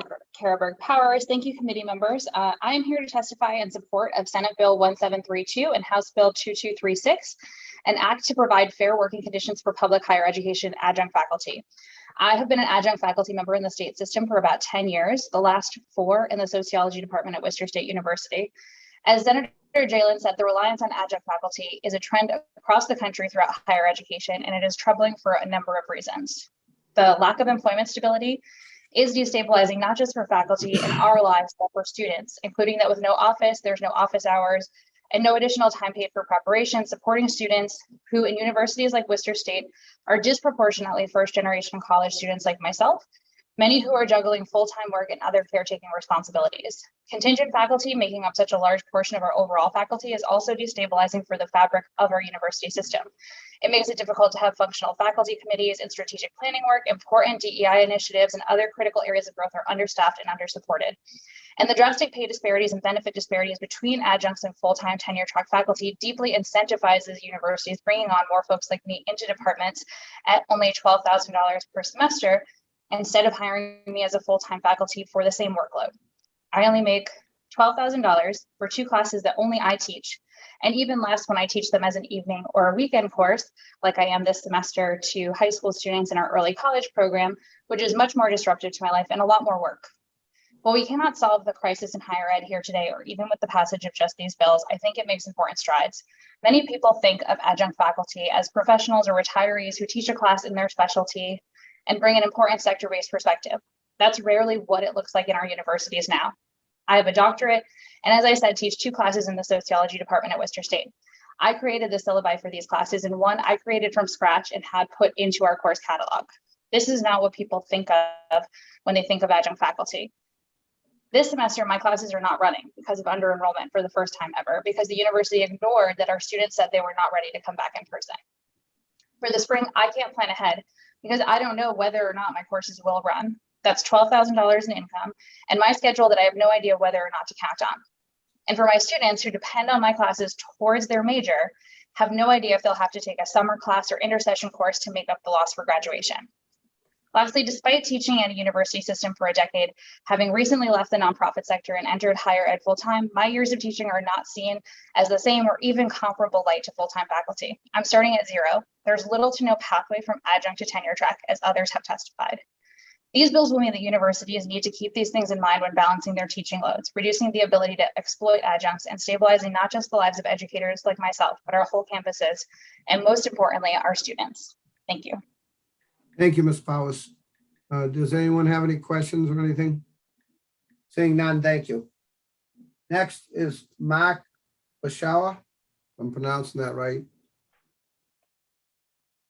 Mark? Don't see him, we'll get back. Next is Bill McHugh.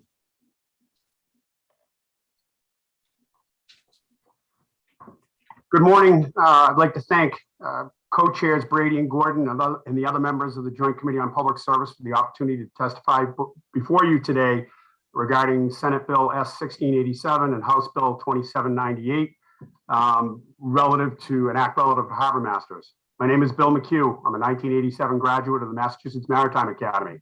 I completed a full career as an officer in the U.S. Flag Merchant Marine before coming to Salem to serve as their harbor master more than 10 years ago. As you'll probably hear from my colleagues, Mr. Frazier from Falmouth and Mr.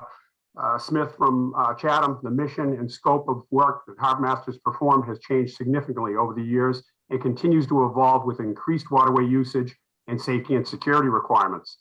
In Salem, we are a 24/7, 365-day-a-year autonomous agency that reports directly to the city's police chief.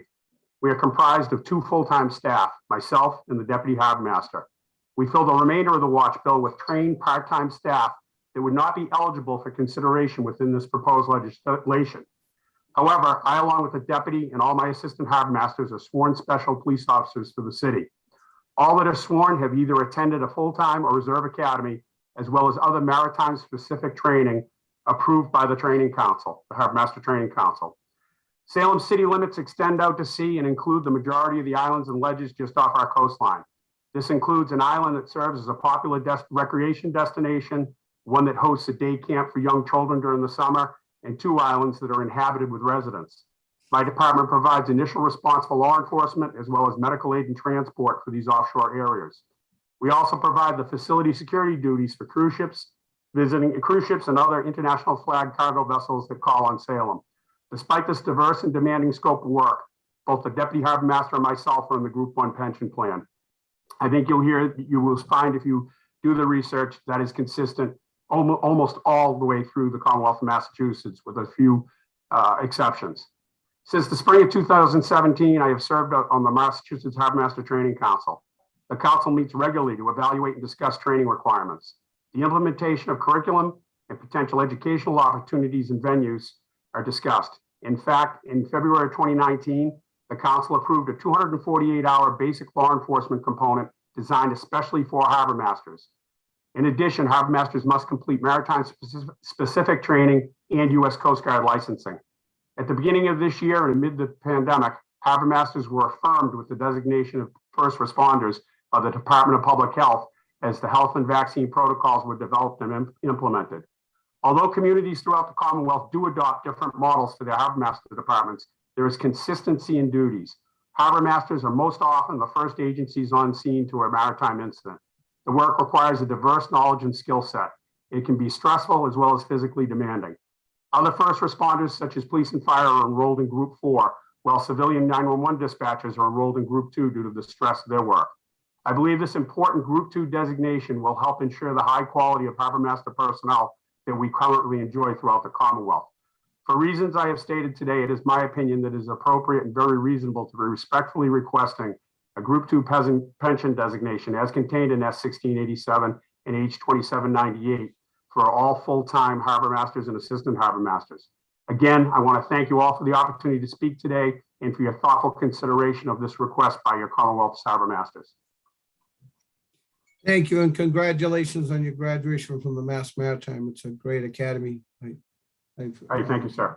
I've had a lot of friends, relatives graduate from there, and they've had great success. Next up, we have Harbor Master Frazier. Good morning, Chairman Gordon and Brady. Thank you very much for having us today. I have a very brief presentation for you, as I trying not to repeat some of the things that probably would be said by Stu or Bill. I just wanted to give you a very quick overview. I represent a lot of the Cape and Islands harbor masters, which are a little bit different than some of our North Shore neighbors. I've served as the harbor master for the town of Falmouth for 25 years. And when I first started, the position was primarily a clerical position, dealing mostly with mooring management and marina operations. That has obviously changed over the last several years. As Bill mentioned, in 2008, 2009, the legislature, in their wisdom, recognized the fact that harbor masters needed formal training and passed the Harbor Master Training Council statute. They also moved forward with CMRs governing the authority of the Harbor Master Training Council to mandate not only initial training, but in-service training and continuing ed requirements. The harbor masters, basically, many of harbor masters are also reserve, special, or constables by appointment. And as you well know, due to the new police reform legislation that's passed, most, if not all, those people will be required now to go to the bridge training to bring them up to the full training of the Recruit Police Academy by the MPTC. That process is now underway, and harbor masters will be a big part of that because, again, a lot of these hold multiple hats, and including those appointments as special police. Back up a little bit to the terror attacks and after 9/11, harbor masters' roles again changed a little bit. We became much more active in port security and harbor security. Numerous grants from all over Massachusetts came in through harbor masters through the port security. That included additional funding, equipment, boats, scanning equipment, hard armament. All of that is expected to be under the guise of the harbor master in this particular town. Falmouth was no different. We got a lot of that port security money as well. I just want to close by saying that we, as Bill mentioned, the Group 2 seems more reasonable given the job duties have moved away from clerical and much more towards our other neighbors and partners in the fire and police departments. Again, a lot of the Cape and Islands towns don't have designated police on the water. Falmouth also is in that category. So the harbor masters take up that position and handle those functions. So I thank you very much for the time to address you today, and I hope that you'll consider this and reach a favorable conclusion. And I'll be happy to answer any questions you may have.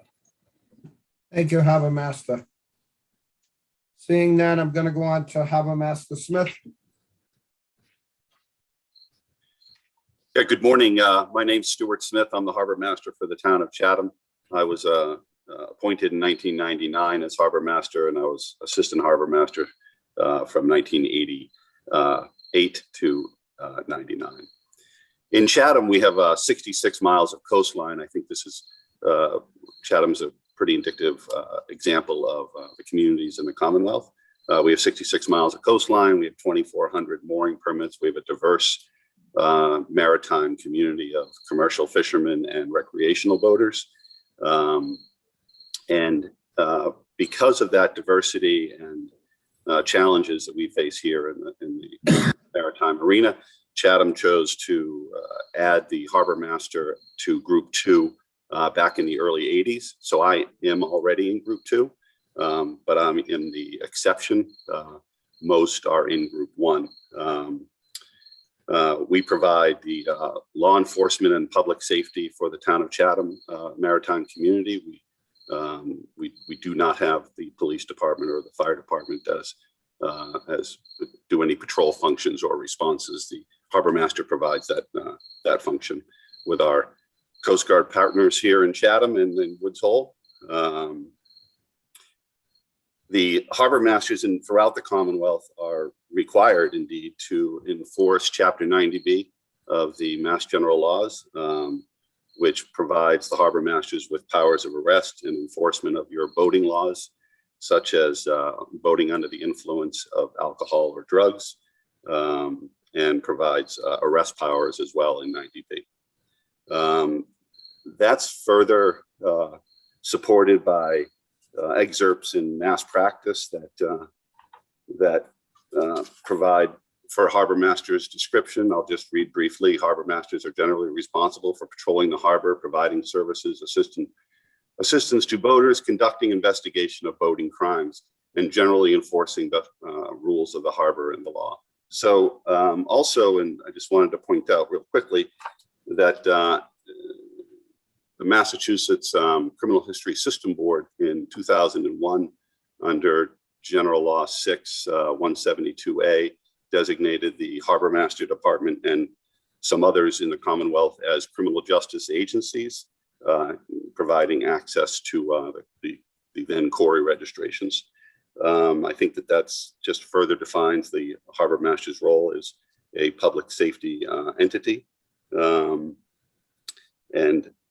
Also, the harbor masters are somewhat unique in other municipal positions in that it is a required position for the municipalities to appoint if they have accepted state funds, because we are enforcing state law and we are on state property, that being the Commonwealth property of our maritime, marina, and harbors.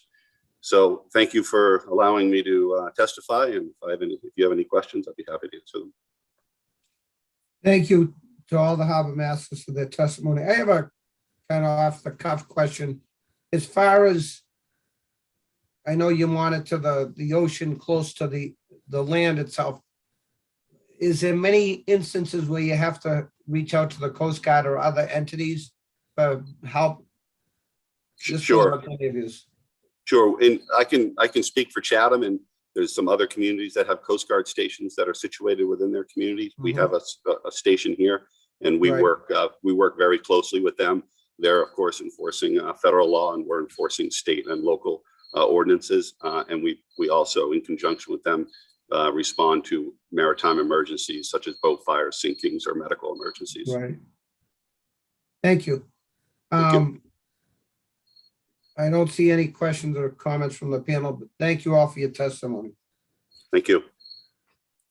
Next up is Michael Stassen. Hello. So I'm Michael Stassen. I'm adjunct faculty in the math department at Fitchburg State University. Thank you for offering me this opportunity to speak. I'm here to speak in favor of an act to provide fair working conditions for public higher ed adjunct faculty, Senate 1732, House 2723. You've already heard from several of my colleagues. I'll just tell you a little bit about my personal experience with this.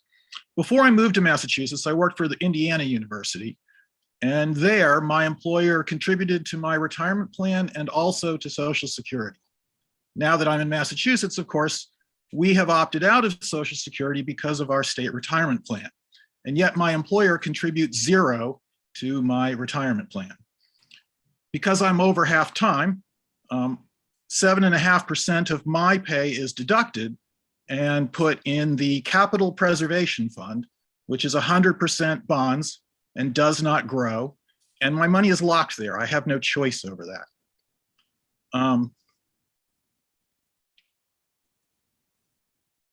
Over the last 5 years, that plan has grown at 2% a year, basically inflation, 11% total.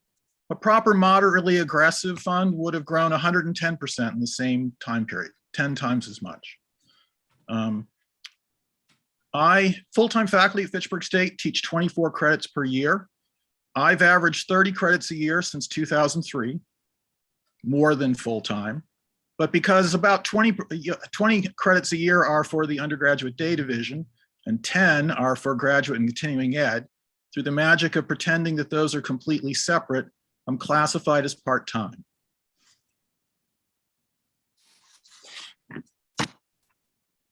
So I'm being hit here in multiple ways. My Social Security contributions, of course, are averaged over a large period of time. For the last 20 years, I have zero contributed there. So my Social Security benefits are already reduced. Because I'm in technically a state retirement plan, even though it's only my money, there's also the windfall elimination provision that may further reduce my Social Security. And meanwhile, don't contribute to Social Security because of the retirement plan, except the state is not actually contributing to that. Over 18 years of working for the Commonwealth, as I said, at 30 credits a year, more than full time, I've accumulated a total of $68,000 in that plan. You can imagine how long I'll be able to retire on that. So I don't expect to be retiring anytime soon. Furthermore, of course, I've never been offered health insurance during this time period, which has been a real problem. In fact, I've been fined by the state twice because the health insurance I was able to afford to buy for my family didn't meet the state minimum. I'm now fortunate that I have health insurance through my wife's employer, but I sure could have used health insurance through the state in the past. So I think that's enough. You've got the idea. We have a problem that we are simply not properly supporting our adjunct faculty. We deserve benefits like everyone else. Thank you. Thank you for your testimony. Do we have any questions or comments from the committee? Mr. Chairman, Go right ahead.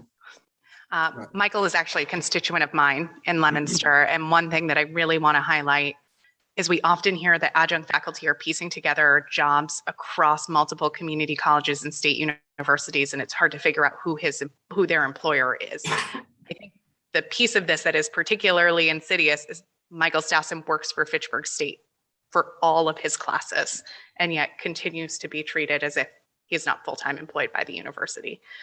So Michael, I just want to thank you for taking the time to share your story. Thank you, Representative Higgins.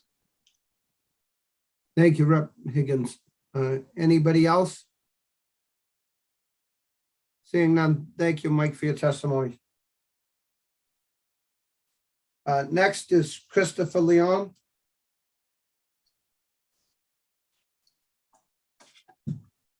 Hi, good morning.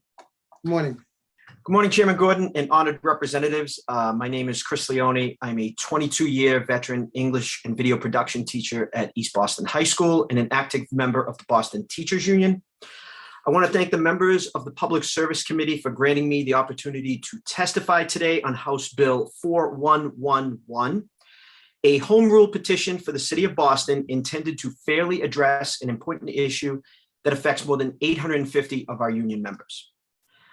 I'm here today to speak on this issue, not just as a rank and file member of the BTU, but also as a founding member of the BTU's Ad Hoc Retirement Plus Committee. I actually brought this issue to the union from some research that I uncovered. This committee was formed nearly 3 years ago after the Boston retirement system began informing hundreds of union members that contrary to what they had believed for nearly 2 decades, they were not enrolled in the R+ program, also known as the Teachers Alternative Retirement Plan, or TARP. This meant that these hardworking, dedicated employees would have to work well beyond what they originally believed was the 30-year cap on their public service. Needless to say, this news was absolutely devastating on a personal and professional level for hundreds of members who believed that they were already enrolled in Retirement Plus. The list of reasons as to how and why this happened is incredibly long. My story, like many others, stems from the fact that I transferred from another district to Boston. I was originally placed in Retirement Plus.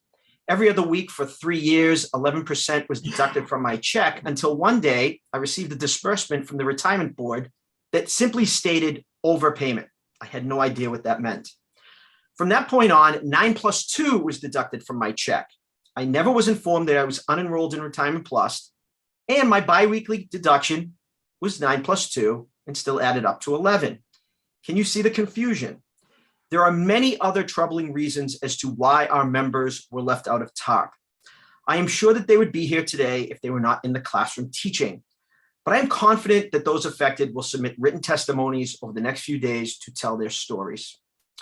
Ultimately, how and why we were left out of this program does not minimize the fact that having to work 3 to 5 more years is nothing short of devastating for the many public workers who have dedicated their lives to helping children. As a founding member of the Ad Hoc Retirement Plus Committee, I'm here today to tell you about our efforts to find a fair solution that addresses the concerns of our members without creating an undue hardship on our pension system. Our goal as a committee, and always is and always has been, to advance a solution by working with the state legislature, the mayor's office, and the BRS board that will allow our members to buy back into the Retirement Plus program by paying the difference of what they owe, along with a fair level of interest, as determined either by the state legislature or the Boston retirement system. That has always been our intention, our understanding of how this process will work if the legislation is adopted. We have no intention of asking either the legislature or the BRS for a free pass for our members, and we are open to discussing how much we should be required to pay in order to opt back into the program. It should also be noted that the proceeds garnered from this legislation will help buttress the pension system in the short term and save the city of Boston several $1 million in teacher salaries in the process. One last point that I think is very important to mention. This is not an early retirement bill. The Retirement Plus program requires a minimum of 30 years of service, and many of us who will be affected by this passage will still have to work at least another 3 to 6 years or more before we are eligible to retire. Thus, there will be no mass exodus of experienced teachers immediately leaving the district. Instead, hundreds of hardworking educators will be extended the opportunity to retire after 30 years of dedicated service over a reasonable period of time. Thank you again for giving me the opportunity to testify today, and we look forward to working with all of you to find a fair and successful solution to this issue. Thank you, Mr. Leone. And I just want to, with everyone's indulgence, please hold your testimony to the time allotted. We have a lot more people here to testify. And if you're not able to get all the information out, you can always send some written testimony. I do appreciate your patience, everybody who's waiting online. Does anyone have any questions? Seeing none, we're going to Michael McLaughlin. Thank you. Good morning, Chairs Brady and Gordon, the members of the committee. Thank you to Representative Miranda for sponsoring House Bill 4111, of which I'm here to speak in favor of today. For the record, my name is Michael McLaughlin. I'm a Boston resident, a 37-year Boston public school teacher on leave currently, the Secretary Treasurer of the Boston Teachers Union, a parent of 4 Boston public school students, and one of the 2 elected trustees on the Boston Retirement Board. The question House Bill 4111 begs you to answer in the affirmative is to reopen the eligibility window for the Teachers Alternative Retirement Plan, TARP, or Retirement Plus, for teachers in the Boston retirement system hired prior to July 1st, 2001, not currently in Retirement Plus TARP. So as Mr. Leone had told you previously, we met probably a few years ago because Mr. Leone had a compelling story to tell. And he and several teachers at East Boston High School and colleagues known to him around the Boston public school system were disenfranchised at not being in Retirement Plus. We met with Mr. Leone and his colleagues in the East Boston High School cafeteria and learned of his and others' stories. What was then 12 educators that day in the cafeteria is now the Retirement Plus Committee, and 325 educators strong organized for this cause, and approximately 600 plus identified eligible non-TARP educators. Mr. Leone said there were 800, but since this study was done, we believe that 200 have probably moved on and retired. So at the time of the study, there were 800 plus eligible TARP teachers. So for obvious reasons, the vast majority of these nearly 600 plus BPS educators cannot be here today to give live testimony. But I think as they email their written testimony, the commonalities that you will hear is, I never received notification of TARP. I thought I was enrolled as my deduction rate showed on my pay stub 8 plus 2%. the plus in the 8+ meeting, retirement plus. My deduction rate shown on my pay stub was 9 + 2. 9 + 2 is 11. 11% is the retirement plus deduction. I was told also by the retirement board that 9 + 2 is the top deduction. Another one is I faxed my request to the BRS, but I never received, they never received it. Or I was told they never received it. And I had confirmation that it was sent and transmitted. It's important to note that the reopening of this eligibility will not cost the city of Boston. The liability, as determined by Ms. Kathleen Riley of the accounting firm of Siegel and Associates, is with the state. The state yearly appropriations to the Boston retirement system will increase by $3 million. It's important for the committee to know this.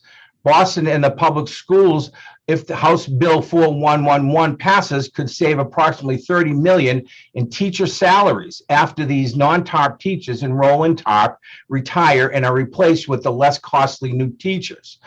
And on my back of the envelope calculations, 75 teachers could retire as soon as ratification, 44 within a year, 57 within 2 years, 68 within 3 years of ratification, 75 within 4 years, and then so on to 96 within 7 years of the ratification. So you saw in here and heard from Mr. Leone that the educators will need to arrange a make-up payment determined by the Boston retirement system. It will be calculated as the difference between their current contribution rate and 11% from July 1st, 2001, when the TARP was originally passed, to the passage of House Bill 4111. Estimates are from somewhere between 15K and 25K individually. So as you know, also, 4111 received local approval. So I ask you to please report Bill 4111 out favorably and allow Boston Public Schools non-TARP, Boston Retirement System non-TARP teachers, due to no fault of their own, to join the Retirement Plus TARP option. Thank you so much for the time. I truly appreciate it. Thank you for your testimony. Do we have any questions from the committee? Seeing none. Thank you for your testimony. And I'm going to hopefully pronounce this next name properly, and I apologize if I butchered anyone's names. Amy Piacatelli. Perfect. Hi, good morning. My name is Amy Piacatelli, and I'm here to testify in support of Bill 4111, an act authorizing the City of Boston to establish an alternative superannuation benefit retirement program. I thank you for the opportunity. I started teaching in Boston in 1996 when I was 24 years old. I was lucky to find that my first career was also my forever career. I love this job, the city, the people I work with, and the students I serve. I love my school. I've been there for 20 years, and it is the school I hope to retire from in 9 years. If this bill becomes law, it will mean I can retire in 9 years instead of 13 years. You didn't know me in 1994, but if you did, I probably would have been one of the only 24-year-olds you knew who made sure to set up investments with an eye toward retirement. I would have been the most responsible 24-year-old you've ever met, which is why it is unfathomable to me that I did not sign up for Retirement Plus when I had the opportunity. Indeed, I thought that I had, because my paychecks for the last 20 years have said 9 + 2, and we all know that 9 + 2 = 11. But about 3 years ago, I discovered that 9 + 2 does not, in fact, equal 11. I discovered that there were several hundred people in my position, people who thought they were in Retirement Plus and discovered they actually weren't. So I want to tell you my story. When I found out I wasn't in Retirement Plus and couldn't get in, I started investigating. I looked through old paycheck stubs, and yes, I do have paycheck stubs going back to the year 2000. And they said I was already paying in at 11%. I have the receipts, they're right here. It says 11, not 9 + 2. So, I don't remember every move that I made back in the year 2000, but I do know that if I got a letter saying that in order to have 11% deducted out of my check, I had to send in a ballot, and my checks already said 11, I wouldn't have sent in the ballot because the city already told me I was being deducted at 11. And as it turns out, the city was wrong. I was not being deducted at 11. I was always 9+2. And when the city corrected their error and put 9+2 on my checks, I believed it meant I was in retirement plus, possibly the worst nickname in the history of nicknames, because the people with the plus on their checks aren't actually in the plus program. It's absurd. But now we have the chance to fix it. And people like me aren't asking for a handout. We're asking to be allowed to pay back in with interest, to be a part of the program we thought we were in. And it's not often that an injustice of this magnitude can be so easily fixed, but this time it can if Bill 411 becomes law. I am wholeheartedly in favor of House Bill 4111, and I urge you to give it your favorable support too. Thank you. Thank you for your testimony. So anyone else who has any questions or comments? Saying none, thank you. Next is Kathleen Markey.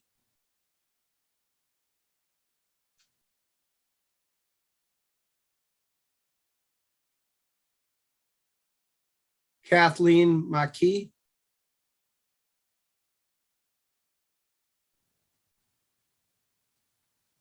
We can get back to her if we need to. Stephen Snee. Hello. Hi. Can you hear me? Yep, go right ahead. Hi, Chair Brady, Gordon, honorable members of the committee. My name is Steve Snee. I'm a resident of Leominster, Massachusetts. I'm also Director of Radiation Safety at the University of Massachusetts Lowell. I'm in support of an act relative to retirement for nuclear operators. Senate Bill 1696 and its companion House Bill 2682. So the UMass Lowell Radiation Safety staff, we ensure radiation and laser safety of the university's radiation lab, which includes a 1 million watt nuclear research reactor in our state, a 6 million volt particle accelerator. So besides creating the safety program and maintaining its regulatory compliance, our staff also enters all labs and facilities to review, respond, correct situations involving radiation safety and efforts to ensure our cutting edge research is conducted in a safe and compliant manner. We also respond to incidents, as most radiation safety programs in the Commonwealth do. But with the uniqueness of a radiation laboratory comprised of a reactor and accelerator, with its potential for immediate emergency responder lethality from radiation, it is this that cannot be found at any other state facility in Massachusetts. To this end, it is our job as part of the emergency response team for the radiation lab to respond with or before firefighters and police. We train, drill, and are required to respond side by side with the responders, wearing the same level of protective gear. So there's my SCBA. I have my dosimetry, my monitoring, my electronic controls. We breathe out of a tank. We're exposed to the same hazard, whether it's fire or security. We do active shooter drills. We train. We respond, but also guiding responders on the hazards of radiation safety, of which I'm looking out for their safety. So I'm hoping you will provide these bills a favorable report. Thank you. Thank you, sir. We have any questions or comments from the committee? Mr. Chairman, Representative Higgins here, because I have the best constituents in Leominster. Steve is also one of my constituents, and if you haven't checked out the nuclear reactor, you should, because it's a very, very unique thing that we have in the state. But I just want to also stress that this bill has been reported favorably in the past, and I think one of the challenges that Steve and his colleagues have is that there's just a handful of them. So I'm looking forward to working with Chair Brady and Chair Gordon to advocate for these nuclear reactor operators. Thanks for your time. Thank you, Representative. Anyone else? Seeing none, thank you. Next up is Leo Bobek.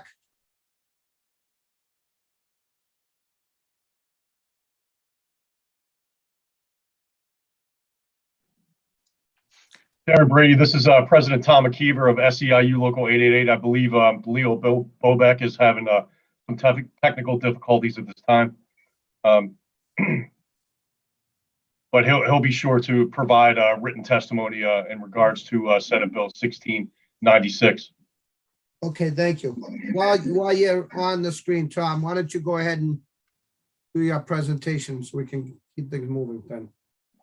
Indeed. Thank you very much, Chairman Brady and Chairman Gordon, for allowing us to give testimony today regarding Senate Bill 1696, an act relative of retirement benefits on behalf of the UMass nuclear reactor technicians.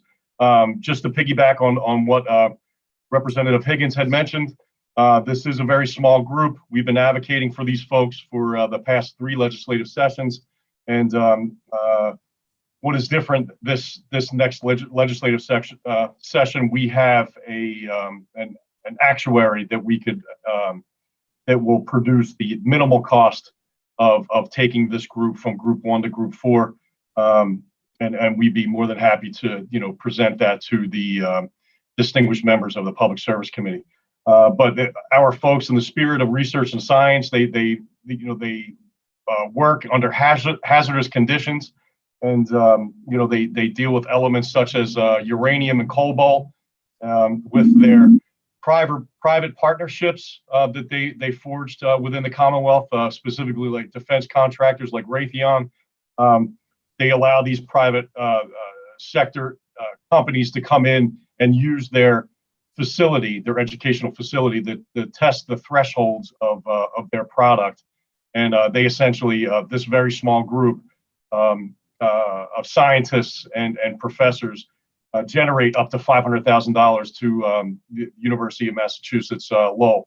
And again, we feel that the nature of their their duties, roles, and responsibilities, they're not unlike they're not clerks and techs. They certainly, because of the hazardous conditions, they from our perspective, we hope that you would recognize this group to be considered for Group 4 retirement. Thank you, Mr. President, for your testimony. Indeed, thank you. Do you have any questions or comments from the committee? Chair Brady, just with that actuarial report, if you could present that as written testimony, within as soon as you can, we'd really appreciate taking a look at that. Absolutely, Chairman. Thank you for the opportunity. Thank you, Mr. Co-Chair. Next, we have Susie Figueroa.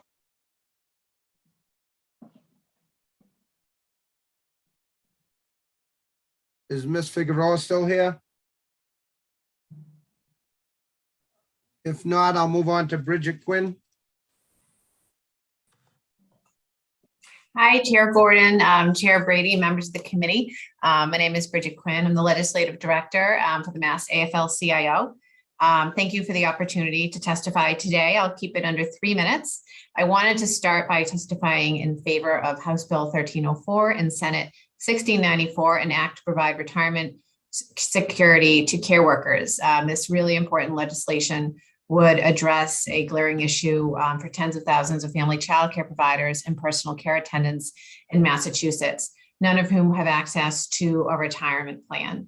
I think we've heard from testimony earlier today that we know that probably over a third of Americans do not have anything safe for retirement at all. This is especially acute for care workers who tend to need to string 2 and 3 jobs together just to make ends meet. So they're simply unable to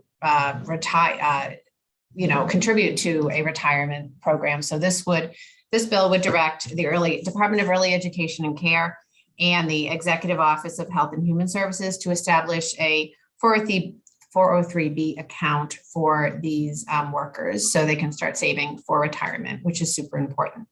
I'd also like to testify in favor of House Bill 2623 and Senate Bill 1682, which would provide fair and affordable public retiree benefits that would change the formula to determine the cost of living increase.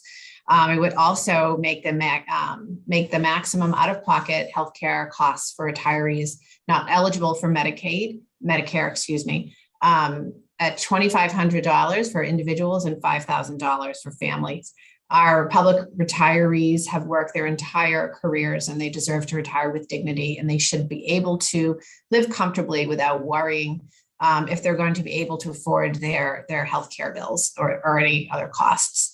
I'd also like to briefly mention a bill that has several people who have testified on already, House Bill 2723 and Senate Bill 1732 to provide fair working conditions for public higher education adjunct faculty. This would ensure that our public adjunct faculty have access to health insurance and state pension options. And it would also establish a per course pay parity for adjunct faculty. This is, again, super important. Our employees should have access to health insurance and a fair retirement.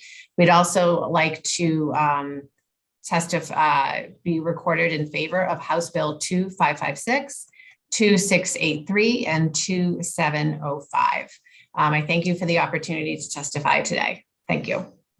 Thank you very much for your testimony. Anyone have any questions or comments? Saying none, thank you. Next, we have Paul Jakes. Good morning, Chairman Gordon, Chairman Brady, members of the committee and staff. Thank you for the opportunity to testify today. For the record, my name is Paul Jakes, legislative agent for the professional firefighters of Massachusetts.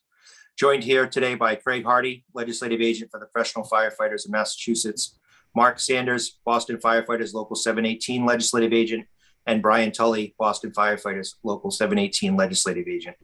We will be submitting written testimony, but would like to go on the record in support of House Bill 2556, House Bill 2683, and House Bill 2705, Senate Bill 1719, which is an act to preserve the practice of including annual payments in lieu of vacation as regular compensation for current retirees and active retirement system members, where such benefit What was that last? did as May of 20. 1719. As you heard, that long title. But for the record, House Bill 2705, Senate Bill 1719 is a refile from last session that was released favorably by your committee, passed to be engrossed in the House, and referred to the Senate Committee on Ways and Means. Unfortunately, the legislation got caught up in the pandemic and got lost and did not pass. It's a very complicated piece of legislation to follow. So as mentioned, we had submitted more detailed written testimony for review. But in summary, this bill amends provisions related to the inclusion of payments made to public retirees and employees in lieu of taking vacation time. It requires classification of such payments to be considered regular compensation unless paid in the last 3 years of employment. Due to a 2018 decision, it was concluded that annual vacation buybacks were to be excluded from retirement calculations. Because of this decision, many employees would have retired before 2018 if they had known of the consequences of this decision. As a result, these employees will not be made whole for the contributions deducted from vacation buybacks and paid to retirement boards. If enacted, this legislation would grandfather only those employees, retirees, and retirement boards that participated in these buyback programs while sunsetting the beneficiaries. This bill does not force any retirement board that did not accept vacation buyback as of May 2018 to do so now. It does not force any retirement board that did not accept vacation buyback to accept vacation buyback for any employee not participating as of May 2018. So in other words, employees hired after May 2018 are ineligible, and employees hired before May 2018 are ineligible unless they participated in the vacation buyback. As you can see and mentioned, this bill is very complicated. You've seen examples and testimony from Representative Kushmerek, Chief Roy, and others. But to give a more detailed explanation of the bill and purposes and some more examples, I'd like to turn it over to Mark Sanders of Boston Local 718. Thank you. Good morning. Good morning, Chair Brady and Chair Gordon. For the record, my name is Mark Sanders. I'm a Boston firefighter and legislative agent representing Boston Firefighters Local 718. I'm here today with Brian Tully to testify in support of House Bill 2705. Boston firefighters annually participate in an earned benefit contained in our collective bargaining agreement with the city of Boston known as vacation buyback. This benefit was negotiated with the expressed understanding that it would be considered as regular compensation for retirement purposes. This benefit was also exercised by our members over the years of service at the expense and sacrifice of not utilizing paid time off with their families. Passage of House Bill 2705 will ensure the retirement boards will calculate retirement allowances based on vacation buybacks if they exist in your respective collective bargaining agreement. Our vacation buyback was negotiated in good faith and considered to be an earned benefit. Many of our current members who are anticipating retirement have budgeted their retirement based on this benefit. We acknowledge the May 2018 deadline contained in this bill and feel that it is a benefit to the city of Boston moving forward, and it was with our understanding that is acceptable to PERAC. It also is important to note that this does not allow future firefighters this benefit, but simply takes care of those firefighters for which it existed. Hundreds of Boston firefighters who have selflessly protected the city throughout their career are now being burdened with the stress of potentially paying back a benefit that they have earned.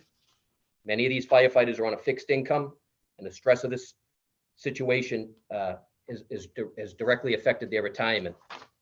I respectfully urge this committee to report favorably on House Bill 2705 to continue to honor the collective bargaining process and continue to provide our retirees with a benefit they have earned.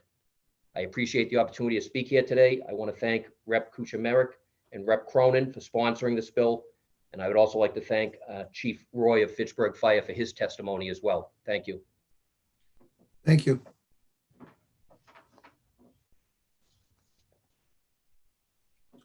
Thank you, Chairman. That concludes our testimony. Thank you to all your testimony today. Do I have any questions or anything from the committee? Seeing none, thank you. I did get a message that Leo Bobek is on Stephen Snae's computer. Is Leo available? I can get him in the next round. I'm sorry. He's in his office. I just didn't know if it was okay to do that. All right, yeah, you can bring him on, but we'll go on to the next thing in the essence of time. Okay.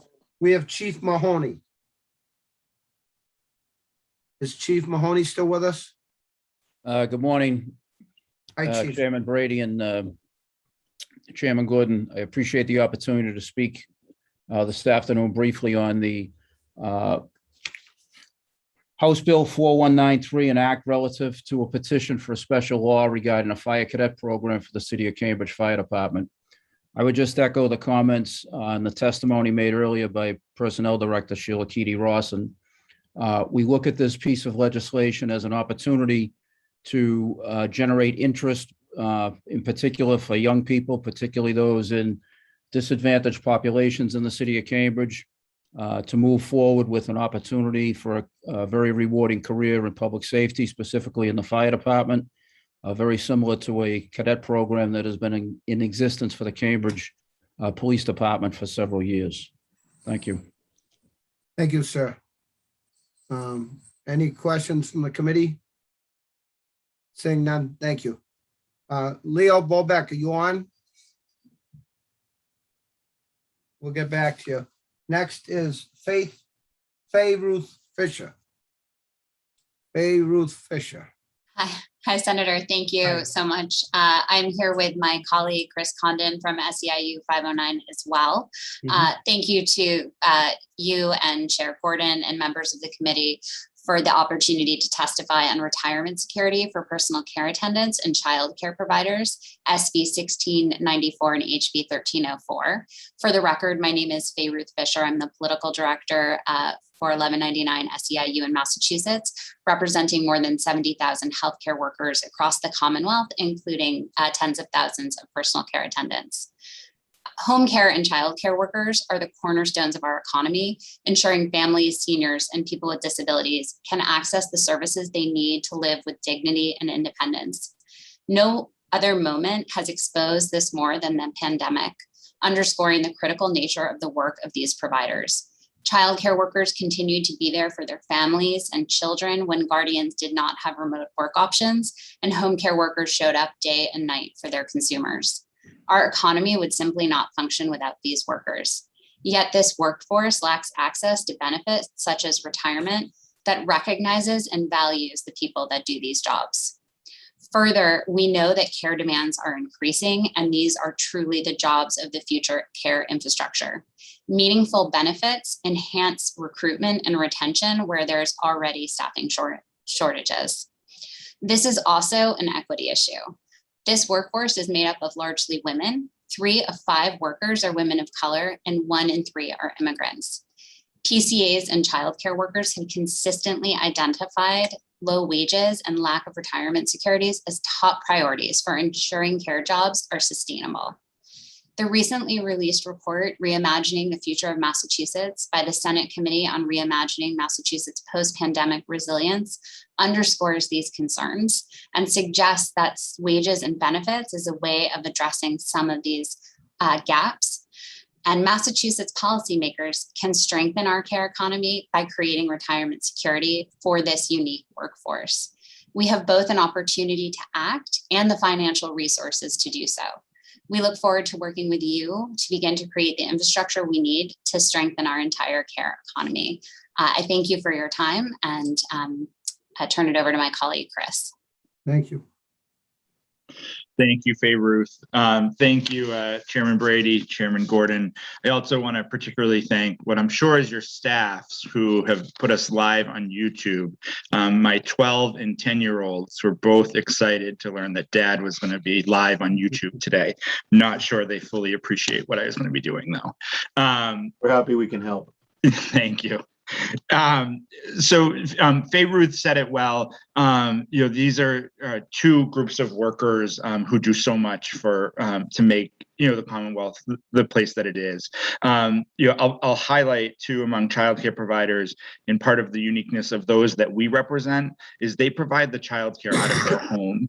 So during COVID, continuing through to today, they expose themselves, but also their families to this by bringing children and parents at drop off and pick up, into their home and bringing that risk there, which is, really a noteworthy and incredible sacrifice to make to serve the families of the Commonwealth. So I just want to highlight, as Faye mentioned, we really want to, dive in with the committee, work on, the best model to do this. We have thoughts and we've consulted with our colleagues in other parts of the country around sort of the best methods of doing this, but I wanted to highlight some principles that we talked about in the bill that we think are important. Allowing every individual to make contributions. So if you're a PCA and a family child care provider, you'd be eligible to participate in the program. Allow for collective bargaining and oversight of the program to ensure that those workers who are designed to benefit from it have a say in that process. A similar way to do that is to have a governing board that includes representatives of the labor unions involved, as well as the various state agencies. Establishing a minimum contribution from employees, but also including in that a match from the state in order to allow these workers to really begin to make a difference in that. We want to see limited fees, no fees if possible, but we're realistic in that regard. But we don't want, there's no point to setting up the program if workers see the money that they are contributing being eaten up by fees. And then establishing a union run orientation so workers can understand the benefits that come from participating in the program. Faye Ruth said it well, if we have the means and the opportunity in this moment, whether it's federal funds, state funds, any number of options, for a relatively small investment to set up the infrastructure. The thing about matching programs for low wage workers is they don't cost a lot of money. So we do not believe this to be something that is outside the means and the ability of the Commonwealth. We look forward to working with the committee and partnering in this, but I can assure you, for family child care providers and personal care attendants, this is a true game changer. It is something that is not available to them. It is something that, they are constantly asking, how do I save? What do I do? How am I going to make this happen? And the Commonwealth stepping in and valuing their work and contributions will go a long way to making that happen. Thank you. Thank you both for your testimony. Do we have any questions or anything from the committee? Saying none, thank you again. I'm going to try back to Leo Bobek. Yes, Mr. Chairman, can you hear me? Yeah, go right ahead. Thank you very much, and sorry for the confusion. I'd like to thank you, Chairman Brady, and also Chairman Gordon for the opportunity to testify on behalf of Senate 1696 and House 2682, which is an act relative to the retirement of nuclear reactor operators. And I'd also like to thank Senator DiZoglio and Representative Higgins and all the other co-sponsors for presenting these bills. My name is Leo Bowick, and I am the nuclear reactor supervisor for the nuclear research reactor at the University of Massachusetts Lowell campus. The 7 employees associated with these bills have what could be arguably considered the most unusual jobs in the Commonwealth. The reactor itself is a little unusual. There are only 25 like it in the United States on university campuses. It's a non-power reactor, which means it doesn't generate electricity. But it is an academic facility used extensively to support science, technology, education, and research programs at the university and throughout the state. We are strictly regulated by the United States Nuclear Regulatory Commission. But to maintain and operate the reactor, the U.S. Nuclear Regulatory Commission requires a minimum number of personnel to be specifically trained and federally licensed as nuclear reactor operators, and also to serve as radiation safety support personnel. You heard from my colleague Stephen Snee a little earlier. So I'm representing the licensed nuclear reactor operators affected by this bill. It's myself, Mary Montesalvo, and Tom Regan. Mary has been licensed and working at the reactor for over 30 years, and Tom and I for over 20 years. So we have responsibilities to fulfill all the federal safety rules and regulations that protect the health and safety of the public and staff and students that work here. And we take this very seriously. We have an exemplary safety record. However, there are unique hazards for ourselves working there, and that we are exposed to radiation on a regular basis. It's a small level of radiation, but it's constant. It's almost every day. And you know, again, we've been here for over 20 years, and some of us for over 30 years. There have been many studies on the effects of radiation effects. There was a major study of 300,000 nuclear workers published in the medical journal, The Lancet, in 2015. And what it found is there is a significant evidence of a positive association between ionizing radiation exposure and death from leukemia. So again, there is some risk factors associated with that. As Tom McGeever alluded to, we are a revenue generating facility. We have a number of outside users. We bring in about $500,000 a year to the university, in addition to all the work that we do with students and researchers on campus in nuclear programs that serve nuclear industry and hospitals and medicine and whatnot. I should also like to say that during the COVID shutdowns, we were here as essential workers. So we worked during all those periods. And so again, I thank you for allowing me the opportunity to give this testimony. And if there are any questions, I'd be more than happy to answer them. Thank you for your testimony. Is there any questions from the committee? Seeing none, thank you again for your testimony. Thank I you. believe that's all the people I had signed up to testify. I'm going to go down the list on the bills. So I'm going to go to H1304. Seeing no one.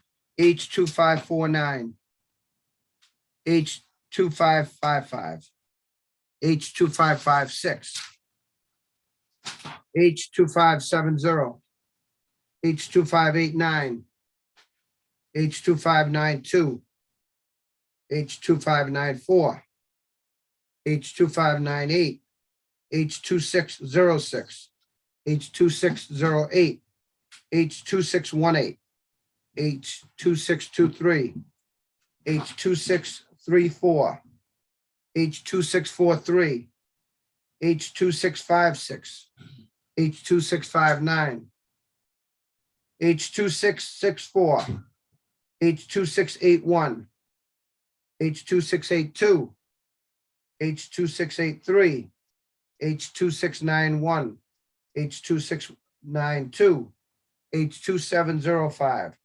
H2723, H2730, H2731, H2732, H2750, H2785, H2787, H2798, H3800, H4111, we've already heard testimony on that, H4124, H4193, Senate 1677, Senate 1679, Senate 1681, Senate 1683, Senate 1694, Senate 1696, Senate 1719, Senate 1723, Senate 1732, Senate 1736, Senate 1746, Senate 1765, Senate 1788, and Senate 1790. Is there anyone who has not had a chance to testify on any bills today? Seeing none, I apologize. I've got a little chest cold today, so my voice has been tough, but do we have a motion to adjourn? Before we do, I'd just like to thank those committee members that have stuck with the hearing and listened to all the testimony and given it their attention. So thank you for that. And just to let everyone know, if they didn't get a chance to speak today, they can always submit written testimony. We have a Is there motion? deadline for that, Mr. Chair? A week from today? Yes. Okay. Do we have a And motion? do we have a motion? So moved. Second?